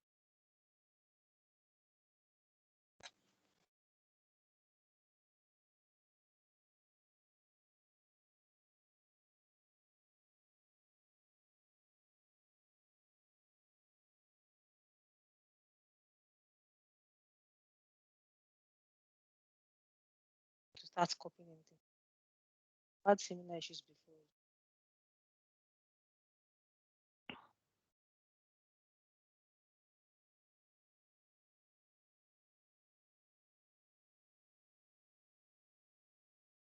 Okay, fine.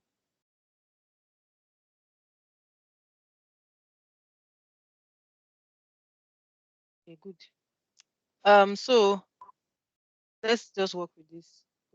Yeah. Let me just put the table.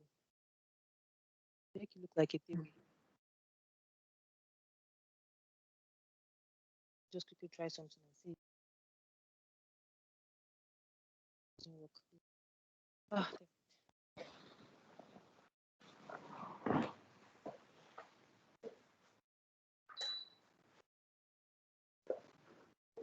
all right. So for this point here, our levy allowance is 1 to 50. All right. And yeah, what we just did was to do equals to 0.5 multiplied by the pay bill. Yeah. 0.5 percent.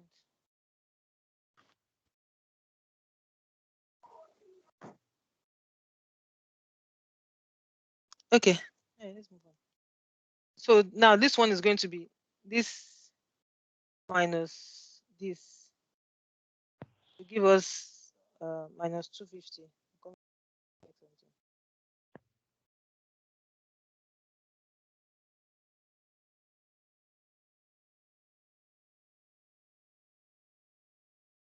Levy payable is this. Okay, didn't bother to subtract.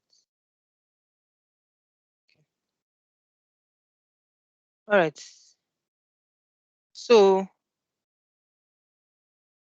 the level that will be paid per month is what is 0, because like you see, we got minus 250. So for the purpose of what will be paid this month is 0.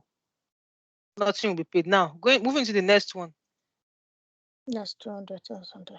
Yeah, so this is 200. And just Mm-hmm.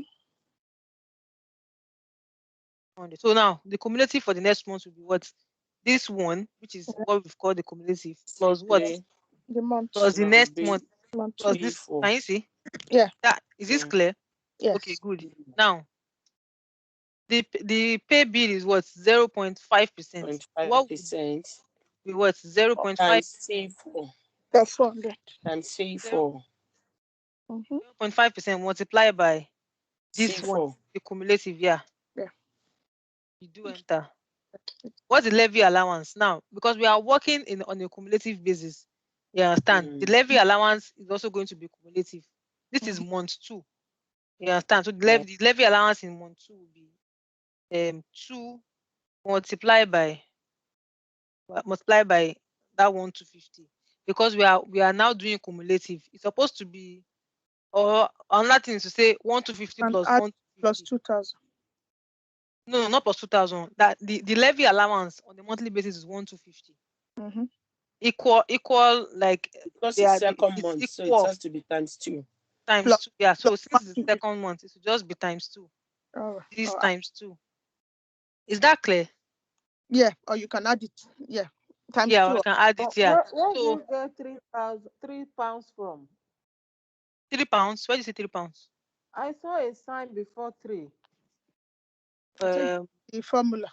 Oh, okay. It's okay. So with Excel picks up there's a way Excel does the formula. It picks the number of the row and the number of the column. Now, if you look at this, this E3 is referring to Sorry. this one, which is what Forgive me. E2. 3 Yeah, times 2. I E3 rather. understand Yeah. that. Multiply by 2. So I'm thinking if I could maybe I'll look for a way to send this Excel. That Excel, I'm going to look for a way to leave the formulas the way they are, so that One it's can another way for you to practice also it. improve your Excel skills, or understand what was done. So when you click on each of the cells, you can see You how can it is see the listing to How formula. that. Yeah. When you have I click the on can it, see that. you can this way, at times when we have two things, like if you have two things, it will show red and blue. Mm. Like if you have this and this, maybe this one plus this one, and you are confused on how we got this one. If you click on this like this, it's showing that E4 is the one in blue, and that E3 is the one in 1 to 50 is the one in red. So you understand how we got it that way. So another thing let's just leave that. Another thing that I can do here, we can add it. So when we now get to this place, this levy payable is what? Is the pay bill, is the levy sum minus the what? The levy allowance. Levy You allowance. understand? So So even if you don't get it now, by the time you sit down with it, and when I say it, you sit down with it and look at it, that time calculation can be very confusing, even in the class. You understand? Even in class, it can be confusing. So, but by the time you sit down with it and go through it on your own, that's the way some other people learn. Some other people will learn until after. Some other people are able to get things better until after they sit down with it when they're on their own. yes, it happens to me as well, like very well.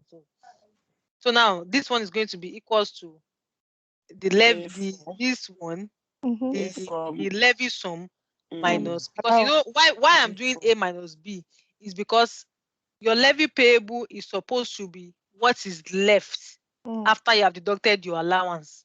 Mm-hmm. Yeah. So Yeah. your levy sum on your pay bill, your levy sum is on your pay bill, Abi. That Yeah. amount you deduct your Yes. levy allowance from it. Yes. And what do you get? Minus Minus 500. Mm-hmm. So which means that for that month you are not paying Nope. anything. Zero. Yeah. So now let's go to the next one. Remember we are working with cumulative. It's going to be equals to the cumulative in month 2, right? In month 2 plus 5. the annual pay bill in what? In Month. month 3. 5. That is 9. That is this amount. So then to get the levy sum, that will be equals to 0.05%.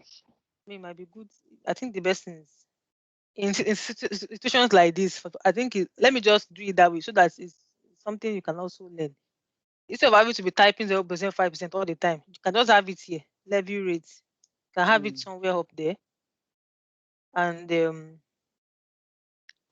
can have it like this. And there are other ways of doing this, but I don't want to go into that now. So it's up here already. Instead of having to be typing it, I can just do is equals to this. Is equals to this multiplied by this one. There are other ways of linking this to make it faster, but I won't do that now. When you already understand this, I can now do that. I can now show you how to do that Excel. That one is like Excel. Maybe one of these days we can have a class on Excel session that I'll show you some formulas and some shortcuts. Okay, now this is the what? This is the levy sum. At least this is the amount that this is the levy you're supposed to pay on your pay bill. But remember remember we have levy allowance. Mm-hmm. So now to get the cumulative levy allowance now, it will be what? It's equals to, we can do 3 months 3 multiplied by 1,250. 250. That's 3,750.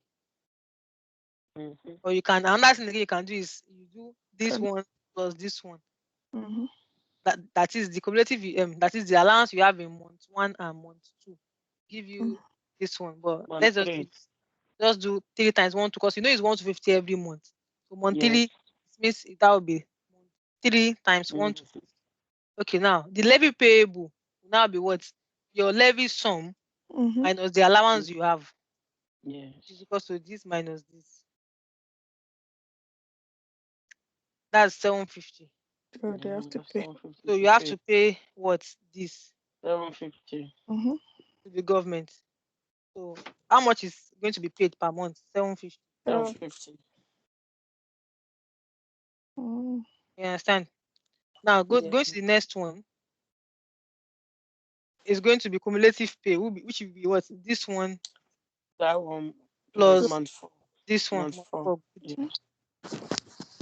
Now, the next thing is to calculate the levy sum, which is equals to 0.5% multiplied by 6, Oh, 7. the cumulative, which is how much? 7,000. 7,000. So now the levy allowance for month 4 is equals to 4 multiplied by 1,250. 250. Yeah. 5,000. So That's how much levy is payable? Be what? The levy sum 7,000 minus the levy allowance. 2,000. Which is So 2,000. you pay 2,000 to the now 2,000. okay, so here comes to where I need to explain the reason, another reason for doing it in the importance of understanding why we are doing it in on a cumulative basis. Now, when we get to this point, let me just confirm that will be 1,250. I thought as much. That's gonna be 1,250 because it's cumulative.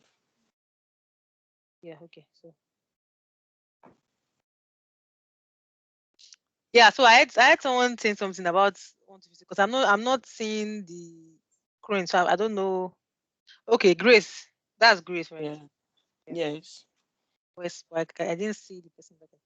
Okay, yeah, you're right. So because of it is cumulative, right?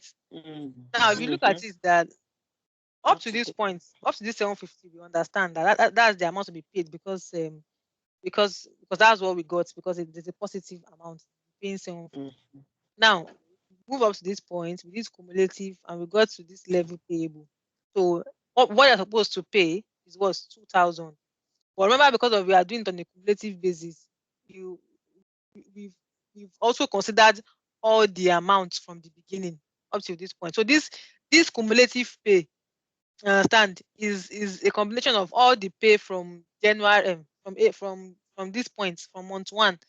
Also, it includes the pay from month 9. From month 3. This is 900,000. This 14,000 includes the pay for month 3 as well, because it's cumulative. Is that clear? Yeah. Yeah. So this 14,000 includes, is it 14,000 be 1.4? 1.4 includes the cumulative, includes the amount, the cumulative, includes the pay from month 3. Now, because it includes the pay from month 3, the amount on which this levy is charged on is now higher. So that way, when you get to this point, you won't be paying that total amount. You need to remove that. You need to remove the amount. Okay, you know what? Just to put it in the simpler terms, we are using the cumulative amount. For that reason, any amount you've paid in the past will be removed from total, but from the cumulative amount you're supposed to pay in the current month. So in the current month, you calculated 2,000 to be paid. So what you just need to do is to subtract the previous amounts that you have paid from that current month. And maybe we are doing it on the monthly basis, we are not doing cumulative, then we would not need to subtract. We need to pay that exact amount. So the essence of the reason why we need to subtract the amount from 2,000, why we need to subtract 750 from 2,000 is because it's a cumulative amount. So it's just quite straightforward. After calculating this 2,000, to determine the amount that will be paid that will be this to determine the paid per month, the amount that will be paid, you just need to do equals to this one minus this one that you have paid in the past. So it's just removing what you've paid before from what you're supposed to pay from your current from the cumulative pay. The cumulative levy payable here is 2,000. But in the previous months, look at this, you have paid 750. All you just need to do is come here, then you do this cumulative level payable minus the one per month. That's why I indicated it here that this one is per month. This is how you get your per month. All these ones are just for calculation. You know the way tax works. Calculation can be very funny. All these things are processes. They are the processes for us to get to the amount that will be paid on a monthly basis. This is all this last column that will be paid to HMRC on a monthly basis. Look at this last column, paid per month. In the first month, nothing will be paid. Second month, nothing will be paid. Third month, something will be paid, which is 750. Next month will be what 1,250, not 2,000. That's why this one is just levy payable, but paid per month. Paid per month will be what 1,250. But looking at the cumulative, this levy payable means that up to month 4, 2,000 would up to month 4, the employer would need to have paid a levy, an apprenticeship levy of £2,000. That's what it means. But in the real terms, what you are paying to the government on that month, which is on month 4, is what 1,250. Is that clear? Yeah. Yes. Is that clear to everybody? I need to be sure, please. Hi. If it's not clear, Hello. you know what? If it's not clear, just I think the person just okay. Ask me. Okay, this one. How did you get it? I don't understand. So I will know the area to focus more attention. Please. Okay, thank you. Yeah, for those that are not clear, please just let me know on this table which part is kind of confusing. Which amount? Which is it that how did I get this 3750? How did I get this one? So you can just ask question. Please let me know so that I can focus, my attention on that and explain again. Okay, so So I'm not far, getting it's clear. clear. Okay, so I can move on. That's fine. Thank you. Okay. So going to the next one now. This is also cumulative, right? So that would be for this month. Let me see if I can do this. Sorry, please. I just need to do some things here. Some Excel. I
What happened? sorry, I'm just trying to sorry I wasn't talking. Just to know that, yeah. I was trying to I was trying to freeze all this one so that it doesn't move, because if I'm once I'm moving, you won't be seeing this top screen. You won't be seeing this top rows again, and you might not really understand what I'm doing if you can't see it. So that's why I decided to freeze this. But it's not usually that straightforward to freeze multiple rows. Can you see what I'm saying? Can you see that you can still see these three? Yes. Hmm? Yes. Yes. Yeah, that was what I was trying to do. Mm-hmm. Okay, so now it's better. So now let's move to the next one.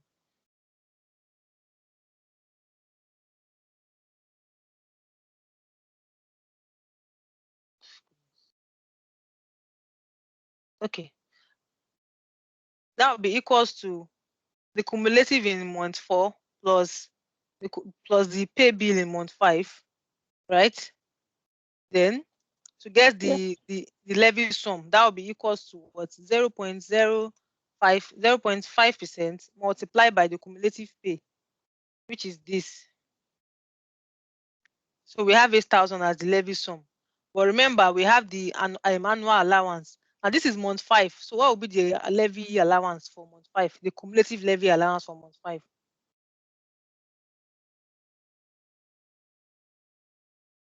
Hi, everyone. Sorry, 1 minute. You know the Okay. cumulative you did for Sorry? month, the cumulative you got for month 5. Yeah. When you've added 200,000 with 140, that's not 160. That's Okay, I'm coming. Let me check something. that's like 340, isn't it?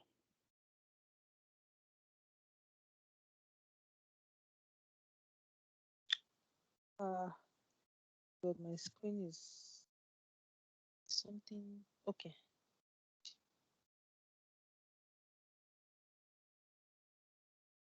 I don't know. Something. Oh, okay.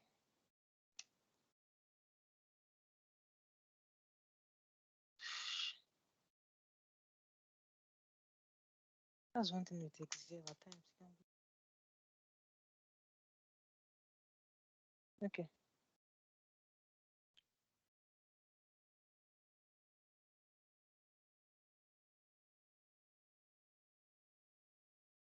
Okay, now. So you're saying that this is wrong, right? What's that? Yeah, because you said 140 and 200. It's giving 160. No, that's correct. This is like 1.4 million plus 200,000. That's 1.6 million. That's 1.6. Oh, okay, 1.6. Oh, okay, okay, my mistake. That's 1.6 million. Yeah. So Oh, okay. All right, I've seen it. So okay, now how did we get this? That would be 0.5% multiplied by the cumulative pay bill, right? Mhm. Is that fine? So I said, how do we get this is we are in month 5. So how do we get the levy allowance, the cumulative levy allowance for month 5? You add it, like you can say times 5. The 5 times 1250. Okay, good. 5 times 1250. And if you want to add it as well, you can do that. You can just say it's equals to, can add let me see if this one is going to work. Doesn't work. You can just do is equals to, I just feel that this one is faster. Is It's fine. equals to sum of blah blah blah. Yeah, you don't want to be adding all Let's of just continue. So it's equals to 5 times 1 2 times 5. Yeah. sorry, 250. You've done it again. 250. Okay, good. So now this one is going to be this is now the levy payable, which is the difference between this and your allowance. This is the allowance, 650, right? The cumulative allowance. Mhm. So what do you have? You have 62. Oh, this is wrong. This is wrong. Equals to this 1750, right? So it means that the cumulative levy payable is 1750. But remember that up till last month we've paid 1250. You know, Yeah. for last month Yeah. we've paid but 1250. So Yeah, we paid you 1250 in last month. So what you just do is to take it out from there. take it out, Mm. and that determines what you will pay. 500. Yeah. Yeah. Okay, that determines what will be paid here. Mhm. Just Okay, maps. like 10,000 minus. Okay.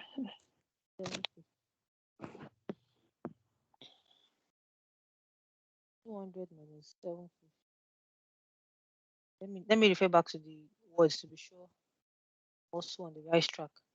So from this place we have the 00 levy payable 750 is levy payable 200 amount will be this minus this. Okay, then for this one we have levy payable 1750, right? And okay, it's this way. So that would be this. That would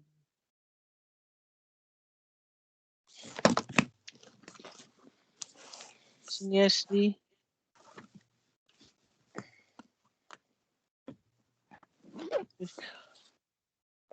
until you get to 0. Still have your 250. Okay. Ah, I was suspecting that it looks like something is wrong somewhere. So from this point, yeah, we understand that it's going to be 750. And from this point as well. So the way it works is that the way the calculation works is that this is the cumulative levy payable. For which to determine what will be paid this month, we'll be looking at what was paid the last time, right? Then you move it from 200 And this 1,000 will be 1250. and you get 1 to 50, right? Okay. Now, well, getting to this month, because we are doing cumulative, so I should be doing cumulative as well. So getting to this month, you look at the cumulative for last month. Is the cumulative you are using? Look at the cumulative for last month. Up to last month, 2,000 has been paid.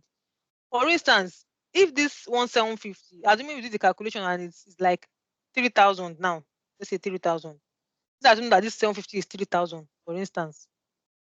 I'm going to remove this and just type. This was 3,000, right? Mm-hmm. The allowance that we paid for this month will just be, because this month is 3,000, but up to last month you have paid cumulative of 2,000. So what will be paid for this month? Because this 3,002 is also cumulative from the beginning of the month. So you just be looking at the difference between month 1 and month 2. Between the difference between this month and the previous month, and that's what you'll be paying. So what will be paying to the government is the difference between the current month and the previous month. The cumulative, the difference between the cumulative of the current month and cumulative of the previous month. So which is 3,000, which is the 3,000 is the current cumulative, right? Mhm. And 2,000 was the previous one. So the difference between these two is what you'll be paying this 1,000. month. That will be this minus this. Yeah. Okay. So now let's go back to use the real figures.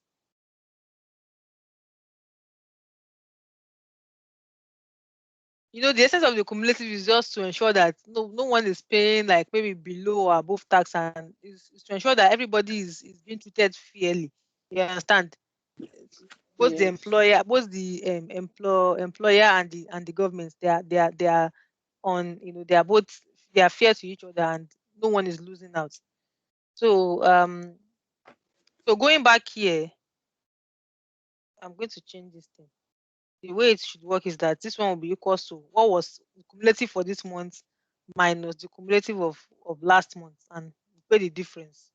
So now getting to this point now, this is equal to the difference between the levy sum minus the levy allowance. This is the levy sum. Levy sum is the amount that you're supposed to pay based on your pay bill. But government has given you an allowance. But we are using the cumulative allowance. We calculated the cumulative allowance for the 5 months. So that's 6,250. When you remove your allowance, what you're supposed to pay is 1,750. Cumulative up until that month. You understand? You're supposed to pay 1,750. But cumulative up until last month, you're supposed to pay 2,000. Right?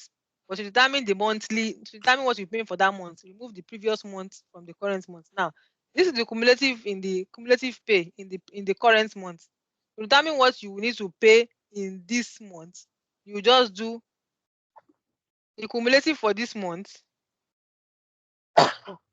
minus the cumulative for last month, which is what? Minus 250.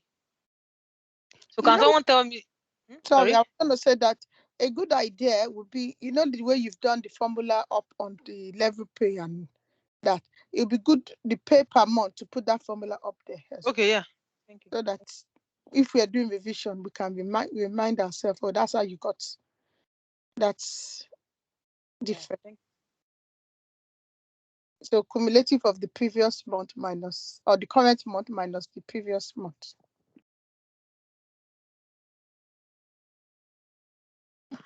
I don't know how you're going to do the formula. you. Yeah. I- I'm trying to see. Yeah, I would. the best way to write it, because sometimes when you're doing revision, you'll be thinking, where did they get this amount from? That's Okay, the issue so that everybody go through. that would be Hmm. so this is A minus B. So the Then current, this one, okay, so yeah, so this one is just look at where the formula is coming from. So it's what Yeah. this minus this. Oh no, you can't put anything up No, because F7. because let me see. I think, or we can just put something current month, maybe create something so we know the current month levy pay minus the Yeah, previous. okay. Rather than even the formula, we can put the maybe current month minus previous. Or sorry, or levy payable, current, like you rightly said, current levy payable minus previous levy payable or Yeah, something like that. yeah, something like that. Just for us to kind of Yeah. sometimes Yeah. if we do revision and you'd be getting a bit confused. Confused, exactly. How did That's they? Because that A minus B is very useful. You look at it straight away, you remember. Yeah, Yeah. yeah, right. Because this is C adult is equal class. to A minus B. That's better. This is at that class. Oh, but thinking, where Current did you get that? cumulative levy okay. payable Yeah. minus. I think it's going to be better this way now.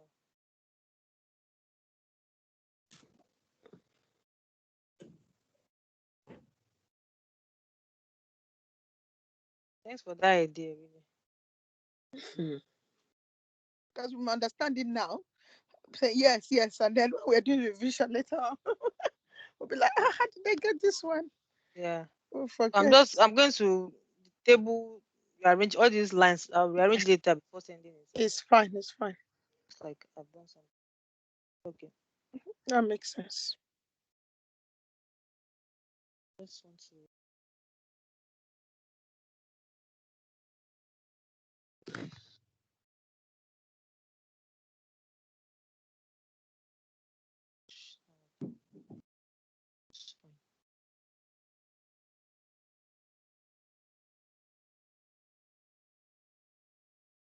Okay. All right. I think it's better now. So now let's quickly move to the next. This is past one. So other ones are just the same. I was thinking if I could just copy. So I mean, you get the idea now. But I'm going to just do this next two to round up my explanation, and I'll complete it myself. I'll complete the table myself and send it. Yeah. Okay. So this and now what this one means. What does this one mean? This one means you are paying 150 to the government, right? Mhm. What does this 250 means? Can anyone just You're not paying anything. then They are owing you 250. yeah, that's it. So I mean, so you've just said But it. You've just said it using the layman language now. So to use the let's say accounting or to use the payroll administrator language, like it's going to be can call it tax credits. Let me put it that way. Yes. So like Okay. Yeah. a kind of a credit from the government. So All then right. now okay. what this simply means is that you've overpaid to the government Mm, because okay. up to now the reason is because I think I actually put this in the this let me see if I have it. Um there's no way. Wha- Let me raise my hand up again. I need to get something clear. I Okay, need so to get don't worry. something Let me clear. just let me just explain what I'm trying to say. So what I was trying to yeah, I'm coming, Grace, sorry. What I was Okay. trying to explain is that Get some raise my what I was hand. trying to explain is that the way salary is, it's not fixed on a Mm. monthly basis. In a month, it's possible that they have 6 employees. Next month they have 4 employees. Following months they have 20 employees. Depending on how things changes actually. People leave, go, increase in salary, increase promotion, everything. So it changes. So it could be that maybe the person's salary has dropped. The person like if you look at this one now, it's Mm. if you look at the first 2 months, it was they were paying 200, 200. At that point, they were paying nothing. They were paying nothing to the government. Abi? Now, Mm. all of a sudden, the salary increased to 500,000 in the next 2 months, and because of that, now they started paying the levy to the government. Again, it falls back to 200. That way, since it falls back to 200, if you now calculate the total, Mm. that's why we are doing cumulative. Because if you are doing it on a monthly, just on a monthly basis, it can affect the company, saying that the company will eventually have to be paying higher tax at some point in time. But I think that the government is just doing annual. If they will wait until the end of the year, calculate all the amount of money they've paid on a monthly basis, now pay the levy based on that total amount, then it's better. But since it's not being done on an annual basis, yeah, if you be doing on a monthly basis, you understand? Some months whereby like this 500,000 now, you've earned a lot, right? You've earned a lot and you got to pay tax in that month. In the subsequent months, that you would that probably you didn't pay more you don't have more annual more pay bill, you understand, and those months you now have negative, meaning that you will not pay to the government, then there how will I put it, there's no allowance to be used because even the levy is not even up to the allowance. So that's why we are doing this in a cumulative way, such that if in the previous month you've paid too much, in the following month it will still like kind of adjust. You understand? Like look at this month 8 now. Look at this month 5 now, this one. You see that from here it's going to adjust in the sense that the cumulative initially in the month 4 was 2,000, and because of that you've got to pay 1,250, right?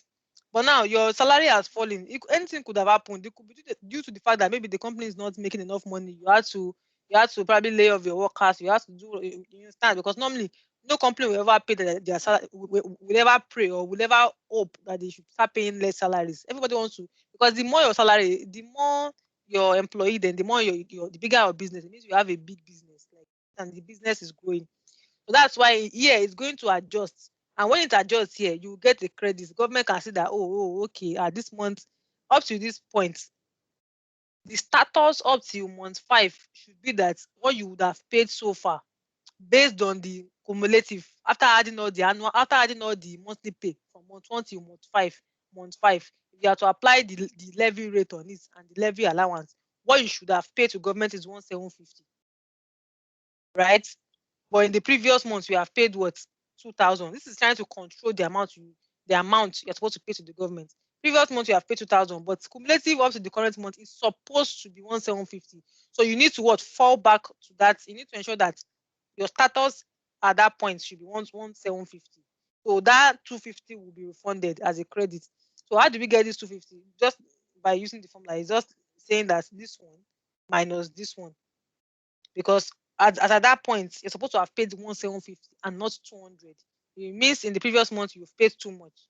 So in this point it will be adjusted. So if you say 1,750 minus 2,000, you get what? Minus 250, which means it's a tax credit. Of course, government will not give you that money in cash. It will be used to offset what? The previous month. Now, just one thing before I answer Grace. Sorry, that'll be the last now. I will say. Now, if you look at this, because the table is complete here, this thing is on the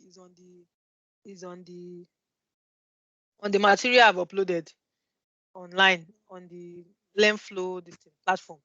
So now, if you look at this point, from this point you started getting 250. Can you see my cursor? Yes. You started getting 250. Now you will see that the salary continues to fall.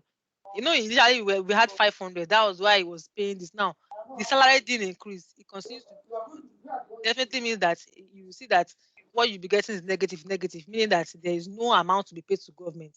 So by the time you now see that you're having negative all through, in the end, you still have that minus 250, which is a credit. It's a different thing if you add zero.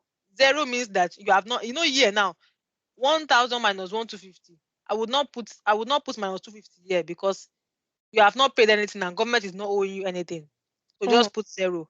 Now the reason why you should put the answer as negative when it is negative is if you've been paying tax before and it's now showing you that, from this point, like this 1,750, you're supposed to have paid 1,750 so far, but you have initially paid 200. 2,000. The government 2,000. Yeah, thank you. So that's why we are putting the answer here as negative. That then you have a tax credit and you need to be refunded.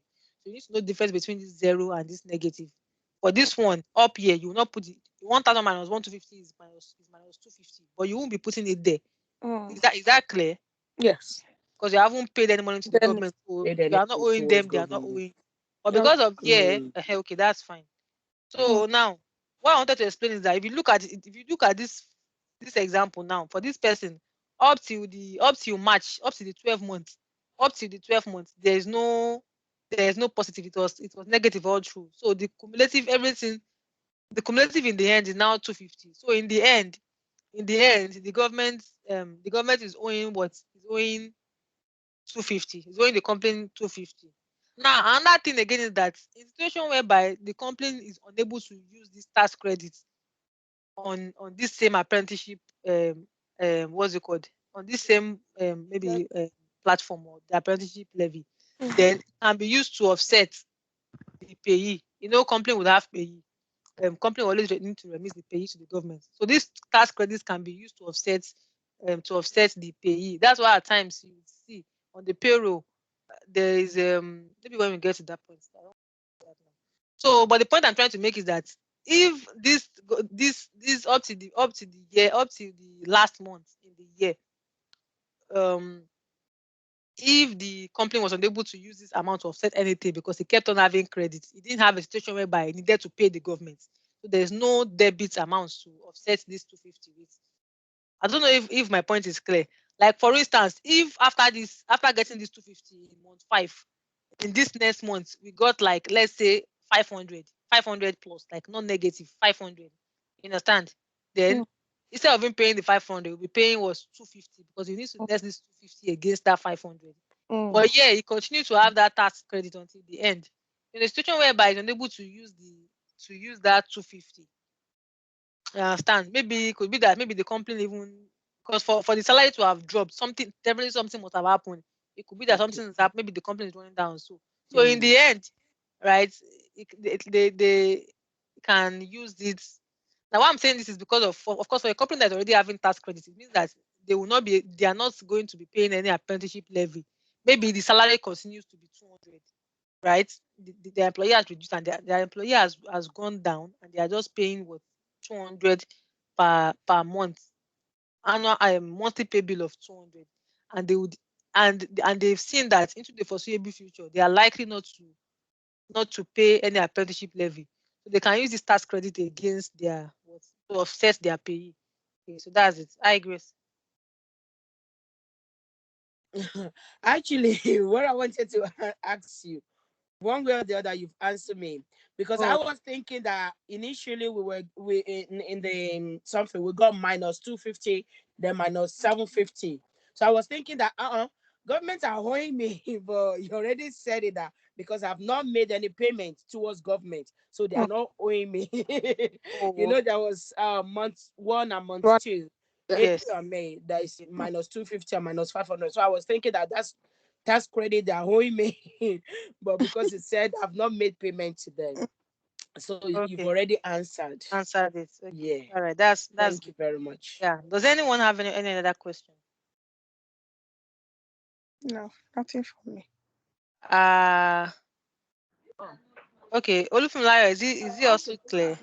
We have 250 down for some months, and then the last Mm. one 0.